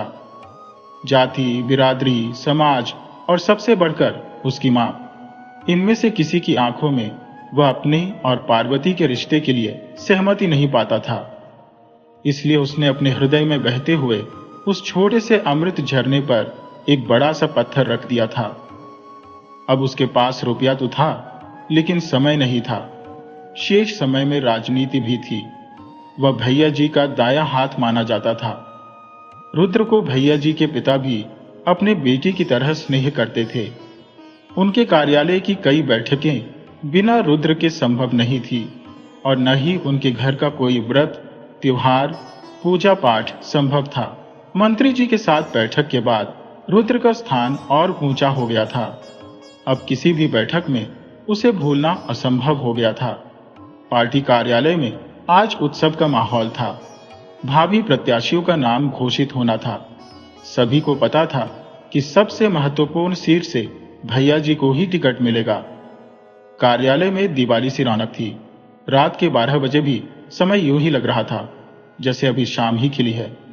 आखिरकार 12-13 तो तीनों 7-8-9, 7-8-9, 7-8-9, 7-8-9, 17-13 कार्यक्रम का समापन हुआ और उस महत्वपूर्ण सीट के प्रत्याशी के नाम की घोषणा करते हुए मंत्री जी ने राजवीर की जगह रुद्र प्रताप का नाम लिया। सभी हैरान रह गए। विधायक जी के रुद्र के प्रति स्नेह को सभी जानते थे, लेकिन अपने बेटे की जगह मंत्री पद की दावेदारी को सीधे रुद्र के पाले में उछाल देंगे, यह किसी ने नहीं सोचा था। गुस्से में पैर पटकता राजवीर वहां से निकल गया। पिता के कंधे पर रखा हाथ झटकता राजवीर एक बार रुद्र को नाराजगी से देखकर चला गया और विधायक जी आगे बढ़कर रुद्र को गले लगा लिया। इसके बाद सब कुछ एक सपने जैसा होता चला गया। अपने अच्छे कर्मों और युवाओं में अपनी धाक का रुद्र को चुनाव प्रचार में अत्यंत लाभ मिला। रुद्र की ख्याति ऐसी थी कि उसे जीतना ही था। उसकी प्रसिद्धि चारों ओर फैल रही थी। सबकी उम्मीदों पर खरा उतरते हुए रुद्र भारी मतों से विजयी हुआ। यह और बात थी कि राजवीर ने, जो हर समय रुद्र के साथ रहता था, उसे नाराजगी में अकेला छोड़ दिया। रुद्र के बार बार मनाने पर भी राजवीर ने फिर उस दिन के बाद उसका चेहरा नहीं देखा। हालांकि उसके पिता रुद्र के विजय होने तक उसके साए की तरह उसके साथ बने रहे। आज महीनों बाद रुद्र ने अपनी मां को फोन किया। वो भले ही न करे, पर हर हफ्ते उसकी मां बिना बोले ही उसे फोन करके उसका हालचाल पूछ लिया करती थी। बिना पूछे ताया जी और ताई जी की भी खबरें सुना देती थी, पर जिसके बारे में जानना चाहता था उसके बारे में कुछ नहीं कहती थी। त्योहारों के समय बस कभी कभी एक दो बातें कह देती, जैसे दिवाली के लिए पार्वती ने लड्डू बनाए थे, बड़ा स्वाद है बहू के हाथ में, या होली पर तेरी ताई ने बहू को मायके नहीं जाने दिया, बेचारी जब से ब्याह कर आई है मायके का मुंह तक नहीं देखा। इससे ज्यादा वो ना बताती थी और ना ही रुद्र पूछता था। आम चुनाव जीतने के बाद उसे मंत्री जी को धन्यवाद देने जाना था, पर इससे पहले जाने क्यों उसने अपनी खुशी साझा करने के लिए अपनी मां को फोन लगाया। मां की जगह ताई ने फोन उठाया। रुद्र की आवाज सुनते ही ताई बिखर गई। तू कहां चला गया? अरे छोरे, अब क्या मेरे मरने पर ही वापस आएगा? तेरा भाई महीनों से पेट में तेज दर्द की शिकायत कर रहा है। 2 दिन पहले डॉक्टर को दिखाया तो उसने तुरंत भर्ती कर लिया। हो सके तो एक बार आजा बेटा, हो सकता है तेरे आने से ही उसके प्राण वापस आ जाए। आएगा ना तू रुद्र? बरसों बाद ताई ने उसे उसके बचपन के नाम से पुकारा था। मना करने का तो सवाल ही नहीं उठता था। वो तुरंत अपनी गाड़ी में जा बैठा और अनिकेत पीछे पीछे दौड़ता आया। अनिकेत ने कहा, रुद्र, तुझे तो मंत्री जी की आवाज पर जाना था ना, कहां निकल रहा है? रुद्र ने कहा, घर जा रहा हूं भाई, बड़े दिनों बाद घर से बुलावा आया है, कल तक वापस आ जाऊंगा। मंत्री जी को समझा देना कि मैं कल आकर उनके पैर छूकर धन्यवाद दूंगा। और फिर रुद्र हवा से बातें करती हुई अपनी गाड़ी में निकल पड़ा। गांव की गलियां उसे बुला रही थी। हवा से बातें करती रुद्र की गाड़ी गांव की ओर भागती जा रही थी और साथ ही यादों के बवंडर उसके दिमाग में उठ रहे थे। 5 सालों से उसने गांव नहीं आया था और अम्मा के अलावा किसी से बात भी नहीं की थी, लेकिन छिप छिपाकर ही सही उसका दोस्त श्याम उसे सुरेश दादा और पार्वती की खबरें दे दिया करता था। अब वह बारिश में भीगता हुआ घर से निकला था। श्याम उसे ढूंढता हुआ उसके शहर वाले घर पर पहुंचा था। उस रात श्याम के साथ उसने पहली और आखिरी बार शराब पी थी और उसी बहकावे में सुरेश भाई के शक और अत्याचार की बातें सुनाई थी। इस संसार में शायद श्याम ही था जो उसके दिल की बात समझता था। श्याम ने बताया था कि सुरेश, जो पहले कभी कभार पीता था, अब रोज पीने लगा है। ताऊ जी का भी संकोच नहीं रह गया था। रात दिन नशे में डूबा सुरेश भाई ऑफिस के काम में भी चूक करने लगा था। पहले दिन के काम में कोई गड़बड़ी नहीं करता था, अब आए दिन कोई न कोई काम बिगाड़ देता है। श्याम से ही उसे सुरेश और कभी कभी पारो के बारे में भी खबरें मिलती थी। रुद्र को पता चला कि पारो की हालत कुछ ठीक नहीं है। उसकी शादी के 5 साल हो गए थे, पर गोद नहीं भरी थी। ताई सारी खींच उसी पर निकालती थी। रुद्र सोचता, किस मिट्टी की बनी है यह औरत, क्यों अपने प्रति हो रहे अन्याय के खिलाफ नहीं बोलती। विचारों में मग्न रुद्र अपने गांव कब पहुंच गया उसे पता ही नहीं चला। घर की ओर गाड़ी मोड़ने के बजाय वह सीधा अस्पताल की ओर चला। उसकी गाड़ी से उतरते ही मां दौड़ती हुई आई और उसे सीने से लगा लिया। मां ने बिना बोले ही जाने कितने वर्षों की शिकायत और उलाहने आंसुओं में बहा दिए। बेटे के सीने से लगी मां रोती रही और बेटा उसके सर पर हाथ फिराकर सांत्वना देता रहा। मां को संभालकर एक ओर करके रुद्र ताऊ जी और ताई जी की ओर बढ़ गया। दोनों को प्रणाम करके उसने सिर उठाया तो ताई जी की आंखें दबदबा आई और रुद्र को सीने से लगाकर वो भी रोने लगी। शायद परिस्थितियां इंसान को ऐसे ही कमजोर कर देती है। आज तक अपने बेटे के गर्भ में झूमती, अपने सामने किसी को कुछ नहीं समझने वाली ताई जी आज ईश्वर की करनी के सामने सिर झुकाए खड़ी थी। उन्हें समझ में नहीं आ रहा था कि उन्होंने जो किया उसका परिणाम इतना घातक हो सकता है। अपने कड़वे स्वभाव के कारण ही उन्होंने हमेशा पारो को नाखूनों के नीचे दबाए रखा था। उनकी सोच थी कि अगर पति अपनी पत्नी के साथ बहुत खुश रहेगा तो मां को भूल जाएगा और घर में पारो का राज चलने लगेगा। इसी उलझन में कमला ने अनजाने में ही सही अपने बेटे के घर में आग लगा दी थी और आज उसकी आंखों के सामने उसका अपना बेटा झुलस गया था। पश्चाताप की आंसू बहाने पर भी उसे कुछ वापस नहीं मिल पा रहा था। रुद्र भी अपने आंसू नहीं रोक पा रहा था। बड़ी हिम्मत करके उसने सुरेश भैया के लिए वहां खड़े सभी लोगों से पूछ लिया और ताई ने उसे सुरेश के कमरे तक ले गई। तक सुरेश आंखें बंद किए अपने बिस्तर पर लेटा हुआ था। ताई ने धीरे से जाकर उसके बालों में हाथ फिराया और कहा, सुरेश। तो सुरेश ने आंखें खोल दी। सामने रुद्र खड़ा था। रुद्र को देखकर सुरेश की आंखें डबडबा गईं। उसने एक हाथ से धीमे से रुद्र को अपनी ओर बुलाया। रुद्र रोते हुए उसके सीने से लगा और दोनों भाइयों के आंसू नहीं रुक रहे थे। इन आंसुओं में इतने सालों के गिले शिकवे और शिकायतें सब बह गईं। सुरेश का रुद्रपुर किया न्याय बह गया और रुद्र की सारी नाराजगी दूर हो गई। यही तो होता है रक्त का संबंध। चाहे कितने भी दिन अलग रह लें, लेकिन एक दूसरे की तकलीफ इन्हें आपस में बांध के ही रखती है। सुरेश की बीमारी ने उसे लाचार कर दिया था। उसे दिखने लगा था कि उसका अंतिम समय आ गया है और इसी मानसिक भाव ने उसे करुणा से भर दिया था। अब वह एक बार फिर पुराना सुरेश बन गया था जिसे रुद्र जानता था। डॉक्टरों ने सुरेश के लिए जवाब दे दिया था। उसकी हालत आज रुद्र को देखकर कुछ ठीक लगने लगी थी। 4 दिनों में सुरेश के मुंह में एक दाना भी नहीं गया था। आज रुद्र के हाथों से उसने मुश्किल से दलिया खा लिया था। घर भर के लोगों को आस बंध गई थी कि शायद सुरेश ठीक हो जाए। रुद्र का हृदय मुस्कुरा उठा था। उसे लगने लगा कि अब सब अच्छा हो जाएगा। अगर भैया ठीक हो गए तब तो पारो भी खुश रहेंगी और अगर वो खुश रहेंगी तो उससे मीलों दूर रुद्र भी जी उठेगा। पहली बार पार्वती के बारे में सोचते हुए उसका मन खिल उठा। उसे लगा कि वह भैया और पार्वती के जीवन में फिर से रंग भर देगा। अपनी सोच में डूबा मुस्कुराता रुद्र भैया का हाथ थामे बैठा था कि उसके दोस्त विनय का फोन आ गया। विनय ने कहा, रुद्र तू ठीक तो है ना? रुद्र ने कहा, हाँ मैं ठीक हूं, बिल्कुल ठीक हूं। गांव आ गया हूं। आज ही सुबह अनिकेत को बताकर आया हूं। उसने तुझे बताया नहीं?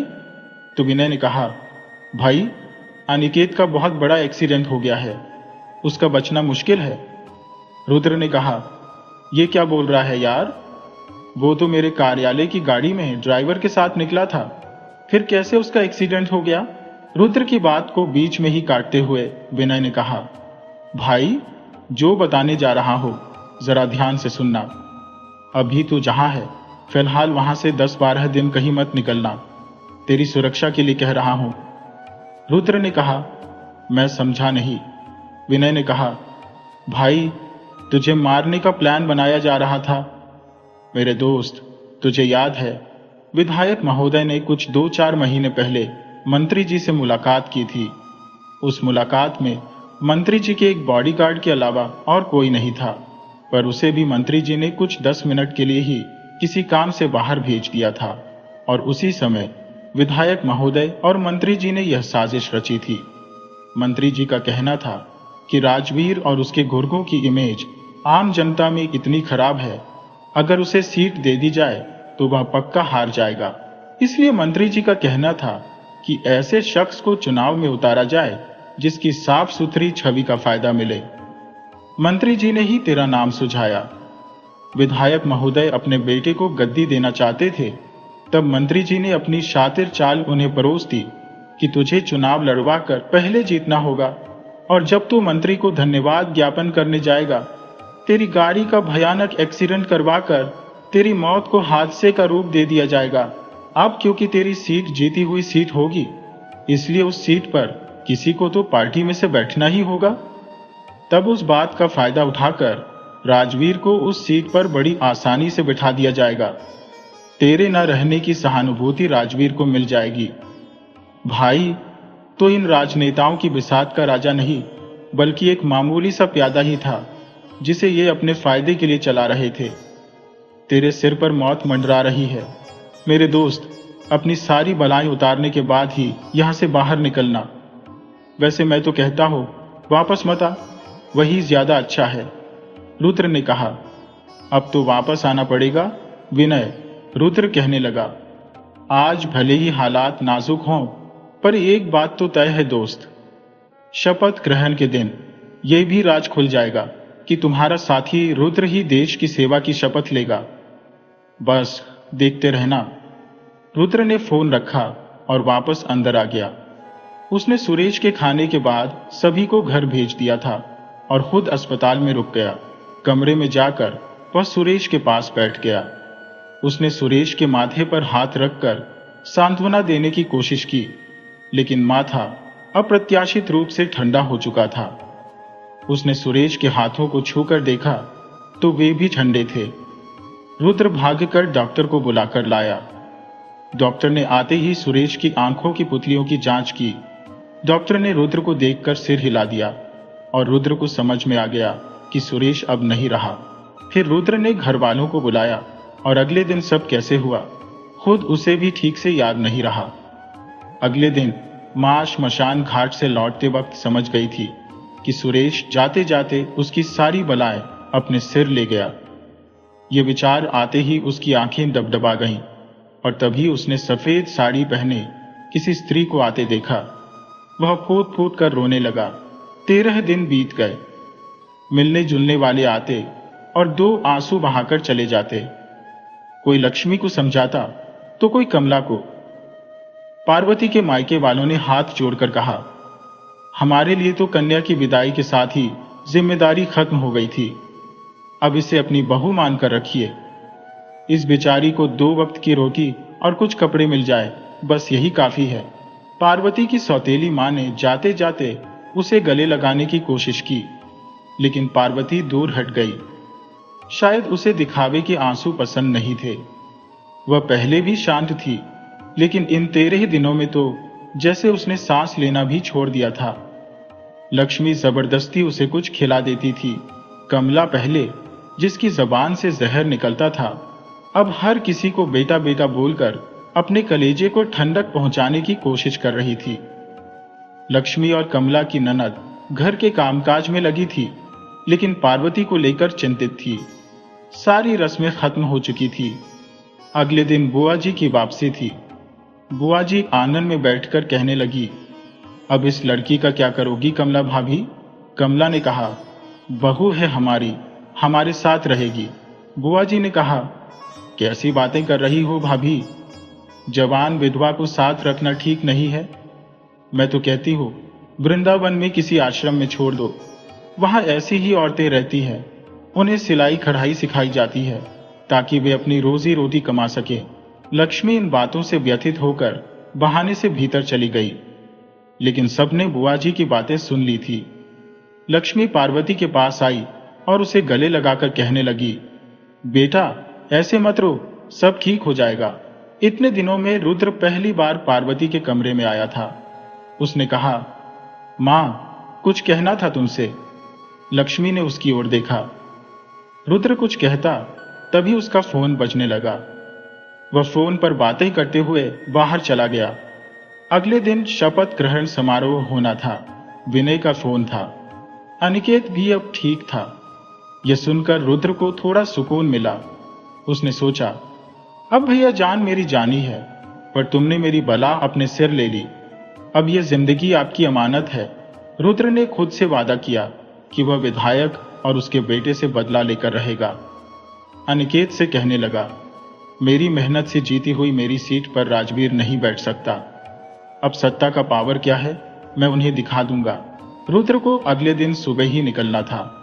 जिस दिन से वह आया था उसकी पार्वती से ठीक से बात तक नहीं हुई थी, लेकिन उससे बात करने से पहले उसे घर वालों के विचार भी जानने थे।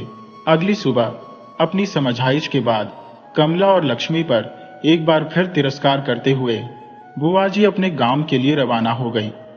उनके जाने के बाद रुद्र ने भी अपना सामान समेट लिया। लक्ष्मी सभी के लिए चाय लेकर आंगन में आई, तभी दरवाजे पर किसी ने जोर से दस्तक दी। आंगन में बैठी सभी की नजरें दरवाजे की तरफ मुड़ गईं। दरवाजे पर लंबी घनी दाढ़ी और गेरुआ वस्त्र में रुद्र के पिता खड़े थे। भतीजे की अचानक मृत्यु से विरक्त हुए सन्यासी को वापस गृहस्थ जीवन में लाया गया था। भीतर आकर उन्होंने अपनी बड़ी भाभी और भाई के चरण स्पर्श किए और बैठ गए। रुद्र ने अपने पिता के पैर छुए और एक ओर खड़ा हो गया। पिता ने कहा, तुझे किसी महत्वपूर्ण कार्य के लिए शहर जाना था ना, तो जा, देर मत कर। अब तेरे नाम का सूर्य उदय होने जा रहा है। रुद्र कभी अपने पिता को, कभी अपनी मां को देखता खड़ा रहा। लक्ष्मी ने अपने आंसू पोंछकर अपने पति के चरण स्पर्श किए। उन्होंने कहा, एक गिलास पानी देना और चाय भी बना देना। याद रखना, मैं कप में चाय नहीं पीता। मेरे लिए अम्मा का कलई वाला ग्लास निकाल देना। कई सालों बाद पति के मुख से अपना नाम सुनकर लक्ष्मी का मन पिघल गया। आंसू पोंछती हुई वह रसोई में बड़े मन से चाय बनाने चली गई। तभी दबे पांव दीवार की ओट में खड़ी पार्वती को भी उन्होंने देख लिया। वे कहने लगे, इधर आओ बेटी। पार्वती धीरे से उनके पास पहुंची और उनके चरण स्पर्श किए। उन्होंने पूछा, तुम्हारा नाम क्या है? पार्वती ने कहा, जी, पार्वती। नाम सुनते ही उन्होंने पीड़ा और कष्ट से आंखें बंद कर ली। जब हम मानव उसकी बनाई दुनिया से मनमानी करने लगते हैं तो ऐसा ही होता है, उन्होंने कहा। उनकी कही बातें किसी को समझ नहीं आई। उन्होंने पार्वती के सिर पर हाथ रखा और कहा, सदा खुश रहो बेटी। फिर उन्होंने रुद्र की तरफ देखा और कहा, यह तेरी जिम्मेदारी है। कमला, जो अब तक सिसक रही थी, बोली, लल्ला जी, आपने मेरी लाज रखी। आपका योग और कारुण्य मैं जीवन भर नहीं भूल पाऊंगी। रुद्र ने सिर झुकाए खड़ा रहा। लक्ष्मी के चेहरे पर प्रसन्नता थी, लेकिन पार्वती दृढ़ता से बोली, मुझे यह रिश्ता मंजूर नहीं है। इससे सभी के चेहरे पर निराशा की छाया फैल गई। रुद्र ने ताई से इजाजत ली और पार्वती के कमरे तक गया। क्या हुआ पारो? रुद्र ने पूछा। पार्वती बोली, मुझ पर किसी तरह का एहसान करने की जरूरत नहीं है रुद्र। तुम ये बिल्कुल मत सोचना कि मैं बहुत दुखी हूं। मैंने अपनी पढ़ाई वापस शुरू कर दी थी और नौकरी के लिए आवेदन भी दे दिया है। अब तुम शहर चले जाओ। यहाँ अम्मा, बाबूजी और काकी की जिम्मेदारी मैं ही संभाल लूंगी। रुद्र ने एक बार फिर सबके पैर छुए और बाहर निकल गया। लक्ष्मी का खोटा सिक्का अब अपनी मंजिल पहचान चुका था। पिछली बार के पलायन और इस बार के निर्गमन में बहुत फर्क था। पिछली बार वह सब कुछ छोड़कर गया था। इस बार वह आत्मविश्वास से भरकर सफलता की गद्दी पर विराजमान होकर वापस लौटने की उम्मीद में जा रहा था। और इस बार वह पार्वती को मनाने की कोशिश जरूर करेगा।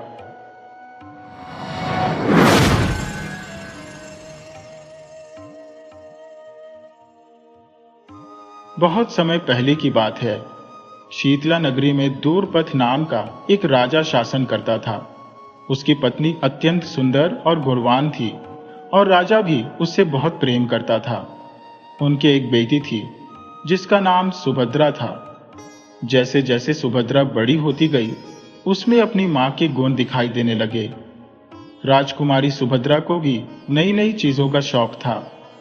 एक दिन उसने अपने पिता से कहा, पिताजी, मुझे पक्षियों के समान बड़े बड़े पंख चाहिए जिन्हें लगाकर मैं आसमान में उड़ सकूं। राजा उसकी इस अजीब सी मांग पर थोड़ा चकराया, लेकिन उसे अपनी पुत्री की इच्छा पूरी करनी थी। उसने पूरे राज्य में घोषणा कर दी कि जो व्यक्ति राजकुमारी के लिए ऐसे पंख लाएगा जिससे वह उड़ सके, उसे मनचाहा इनाम मिलेगा। राजा की इस अजीबोगरीब घोषणा की चारों ओर चर्चा होने लगी। दूसरे राज्य के एक गांव में दीनबंधु नाम का एक किसान रहता था। उसका एक बेटा था जिसका नाम धर्मबंधु था। धर्मबंधु बहुत समझदार था, लेकिन कामकाज से दूर भागता था। उसके पिता उससे बहुत परेशान रहते थे। एक दिन पिता ने कहा, बेटा, क्या तुमने राजा की घोषणा सुनी है? धर्मबंधु ने उत्तर दिया, हाँ पिताजी, सुनी है। तो फिर तो क्यों कुछ नहीं कर रहा? कहीं से पक्षियों के पंख लिया, राजा बहुत सारा धन देगा और हमारी गरीबी हमेशा के लिए दूर हो जाएगी। पिता की बातों का धर्म बंधु पर प्रभाव पड़ा और वह पंखों की खोज में निकल पड़ा। चलते चलते वह अपने गांव को छोड़कर दूसरे गांव में पहुंच गया, लेकिन वहां भी उसे पंख नहीं मिले। फिर वह और आगे बढ़ गया। जब वह काफी दूर निकल गया तो उसे एक कुआं दिखाई दिया, जिसमें एक बुढ़िया पानी निकाल रही थी। वह पानी निकालकर उसे जमीन पर फेंक देती थी और वह पानी एक नाले से होकर कहीं और बह जाता था। बुढ़िया बुरी तरह हाँफ रही थी। धर्मबंधु को उस पर दया आ गई। उसने कहा, बुढ़िया माँ, तुम बहुत थक गई हो, लाओ मैं पानी निकाल देता हूं। बुढ़िया ने बाल्टी उसके हाथ में दे दी। धर्मबंधु ने पानी निकालना शुरू किया और जब उसने करीब 100 बाल्टियां पानी निकाल लिया तो उसने बाल्टी एक तरफ रख दी और बुढ़िया के पास चला गया। बुढ़िया उसे अपने साथ एक झोपड़ी में ले गई। उसने जो कुछ खाना बनाया था उसमें से थोड़ा सा एक थाली में धर्मबंधु को परोस दिया और थोड़ी देर बाद खुद भी खाने बैठ गई। खाना खाते हुए धर्मबंधु ने पूछा, बुढ़िया माँ, तुम इतनी मेहनत से पानी निकालती हो और फिर उसे इस प्रकार जमीन पर क्यों बहा देती हो? बुढ़िया थोड़ी देर चुप रही, फिर एक लंबी सांस लेकर बोली, बेटा, मैं खेतों की सिंचाई के लिए पानी निकाल रही हूं, लेकिन यहां तो मुझे कोई खेत नजर नहीं आ रहा है। धर्मबंधु ने कहा। बुढ़िया ने उत्तर दिया, वो खेत यहां से 3 कोस दूर एक किले के अंदर है। जो नाला तुमने देखा है वो उस किले तक जाता है। ये किला कभी मेरा था, लेकिन एक दुष्ट जादूगर ने उस पर कब्जा कर लिया है। उसने मेरे जादू को तोड़ दिया और मुझे किले से निकालकर यहां पानी निकालने का काम सौंप दिया। मेरा पुत्र भी उसी की कैद में है। खैर छोड़ो, तुम बताओ कहां जा रहे हो? बुढ़िया ने पूछा। पूर्णिमा में ऐसे पंखों की तलाश में जा रहा हो जिन्हें पहनकर मैं आकाश में उड़ सकूं। तुम उन पंखों का क्या करोगे? मैं वे पंख राजा दूरपट को दूंगा, जिससे मुझे बड़ा इनाम मिलेगा और हमारी गरीबी हमेशा के लिए समाप्त हो जाएगी। बुढ़िया ने धीरे धीरे कहा, मैं तुम्हारी इस कठिनाई को दूर कर सकती हूँ। मैं तुम्हें एक ऐसा वृक्ष बता सकती हूँ जिसके पत्तों से पंख बनाकर आदमी आकाश में उड़ सकता है। धर्मबंधु ने उत्तेजना से पूछा, वो वृक्ष कहाँ है? जल्दी बताओ। इसके लिए तुम्हें मेरा एक काम करना होगा। बुढ़िया ने गंभीर स्वर में कहा, मैं अब बूढ़ी हो गई हूं, मुझ में इतनी शक्ति नहीं है कि उस दुष्ट जादूगर से मुकाबला कर सकूं। तुम्हें उस जादूगर को मारना होगा और मेरे बेटी को उसकी कैद से मुक्त करना होगा। धर्मबंधु यह सुनकर निराश हो गया। वह सोचने लगा कि कैसे वह जादूगर का सामना कर सकेगा। फिर भी उसने बुढ़िया से किले का पता पूछा और नाले के किनारे किनारे आगे बढ़ने लगा। काफी दूर चलने के बाद वह एक पेड़ के नीचे बैठ गया और अपनी पोटली से बचा खुचा खाना निकालकर खाने लगा। तभी एक बड़ा सा बिच्छू पेड़ से गिरकर उसके सामने आ गया। बिच्छू ने उसकी ओर देखते हुए कहा, तुमने भोजन किया है, मुझे भी कुछ खाने को दो। धर्मबंधु ने बिच्छू को भी खाना दिया।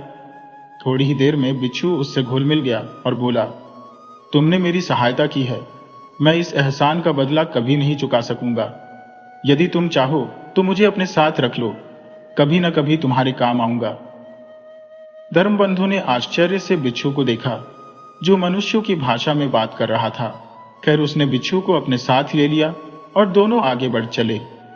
शाम होने लगी और किला दूर से दिखाई देने लगा। धीरे धीरे अंधेरा होते होते वह किले के द्वार तक पहुंच गया। उसने द्वार खटखटाया, लेकिन किसी ने दरवाजा नहीं खोला। तभी उसकी नजर द्वार के ऊपर लटके एक घंटे पर पड़ी। उसने घंटा बजा दिया। घंटा बजते ही दरवाजा अपने आप खुल गया और वह अंदर घुस गया। किले के भीतर चारों ओर पत्थर की मूर्तियां खड़ी थी। धर्मबंधु मन ही मन डर रहा था, सोच रहा था कि जादूगर का सामना कैसे करेगा। चलते चलते वह एक महल जैसा भवन देखता है और उसमें घुस जाता है। अंदर जाने के लिए एक सीढ़ी थी और धर्मबंधु उस सीढ़ी से नीचे उतरने लगा। नीचे पहुंचने पर उसने देखा कि वह एक विशाल कक्ष में है। आगे बढ़ने पर उसने पाया कि अब वह खुले आसमान के नीचे है। जहां समुद्र की लहरें गरज रही थी। वह समुद्र के किनारे टहलने लगा। तभी एक विशाल केकड़े के समान भयानक जीव ने उसे अपने शिकंजे में जकड़ लिया। धर्मबंधु उस विकराल जीव का चेहरा देखकर बेहोश हो गया। जब उसे होश आया तो उसने खुद को एक अंधेरी गुफा में पाया। वहां सड़े हुए मांस की गंध फैल रही थी। उसकी सांस घुटने लगी और चारों ओर बिखरी हुई मानव अस्थियां देखकर उसकी रूह कांप गई। धर्मबंधु वहां से भागने का रास्ता खोजने लगा। काफी दूर चलने के बाद उसे गुफा में हल्की सी रोशनी दिखाई दी। उसने सोचा शायद दिन निकल आया है और सूरज की रोशनी गुफा में प्रवेश कर रही है। वह तेजी से उसी दिशा में बढ़ने लगा जहां से उसे रोशनी दिखाई दे रही थी। तभी धर्मबंधु की आंखें आश्चर्य से फटी की फटी रह गईं। वहां गुफा के अंदर हीरे जवाहरातों का खजाना बिखरा पड़ा था और उन हीरों से निकलती किरणें पूरे गुफा को चमक से भर रही थी। वो क्षण भर के लिए उस खजाने की चमक से मंत्रमुग्ध हो गया और अपना असली उद्देश्य भूल गया। उसके मन में धन बटोरने की इच्छा जाग उठी और वह खजाने की ओर बढ़ने लगा। परंतु तभी उसे ऐसा लगा मानो किसी ने उसे चेतावनी दी हो।